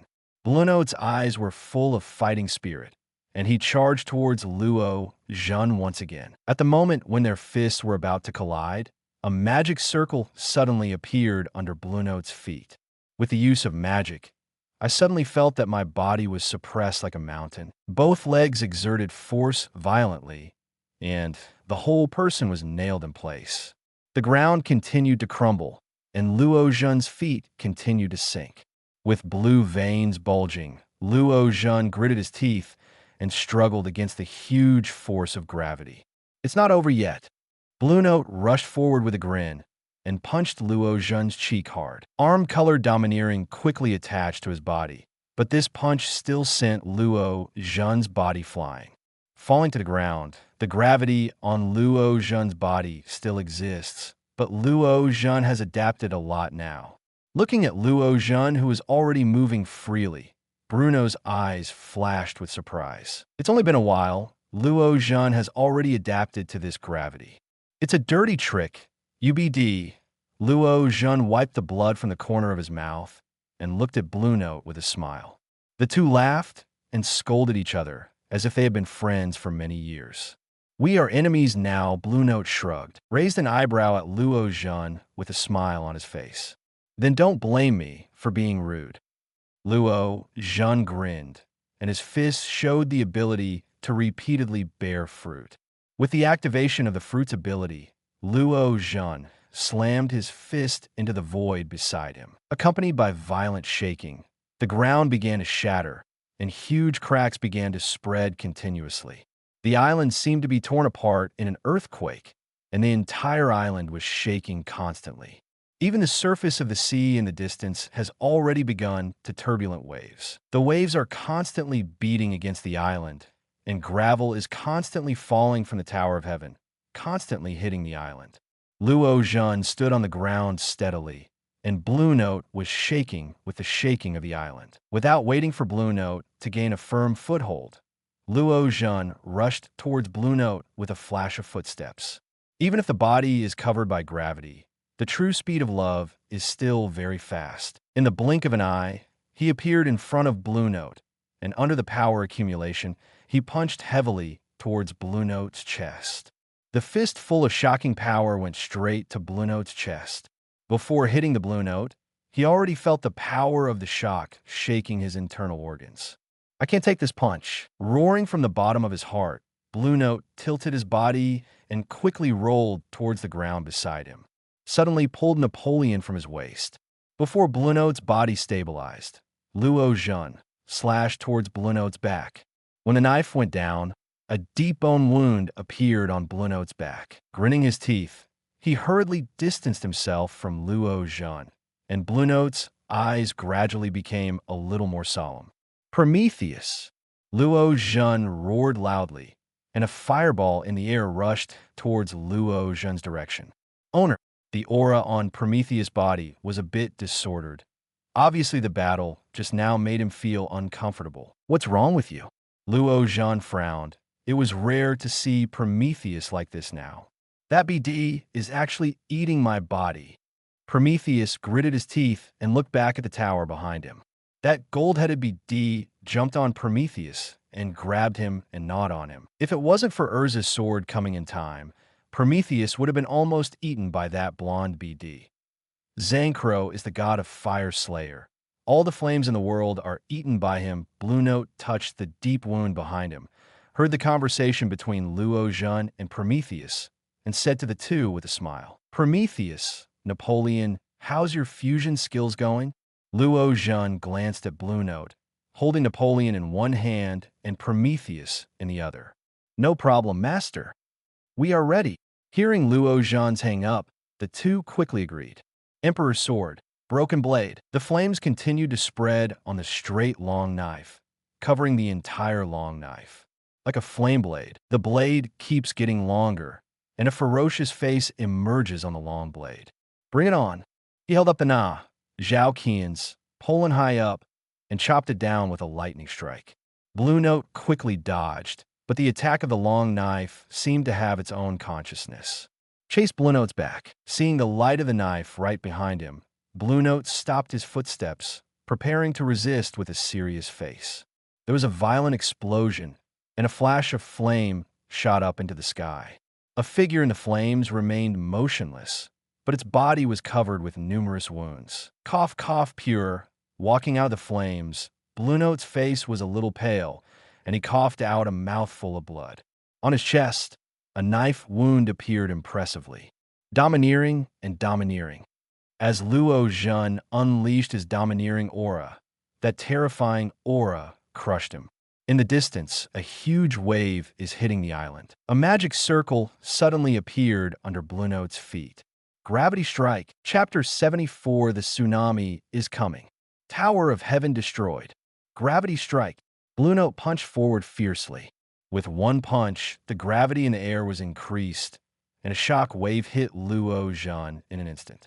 The shock wave came in front of Luo Zhen in the blink of an eye, and hit Luo Zhen's chest straight. Armed color domineering. The invisible armor was attached to Luo Zhen's body, and Luo Zhen, who couldn't dodge it, could only resist the blow. With a loud explosion, Luo Zhen stepped back a few steps. Luo Zhen raised his arms and crossed them in front of his chest.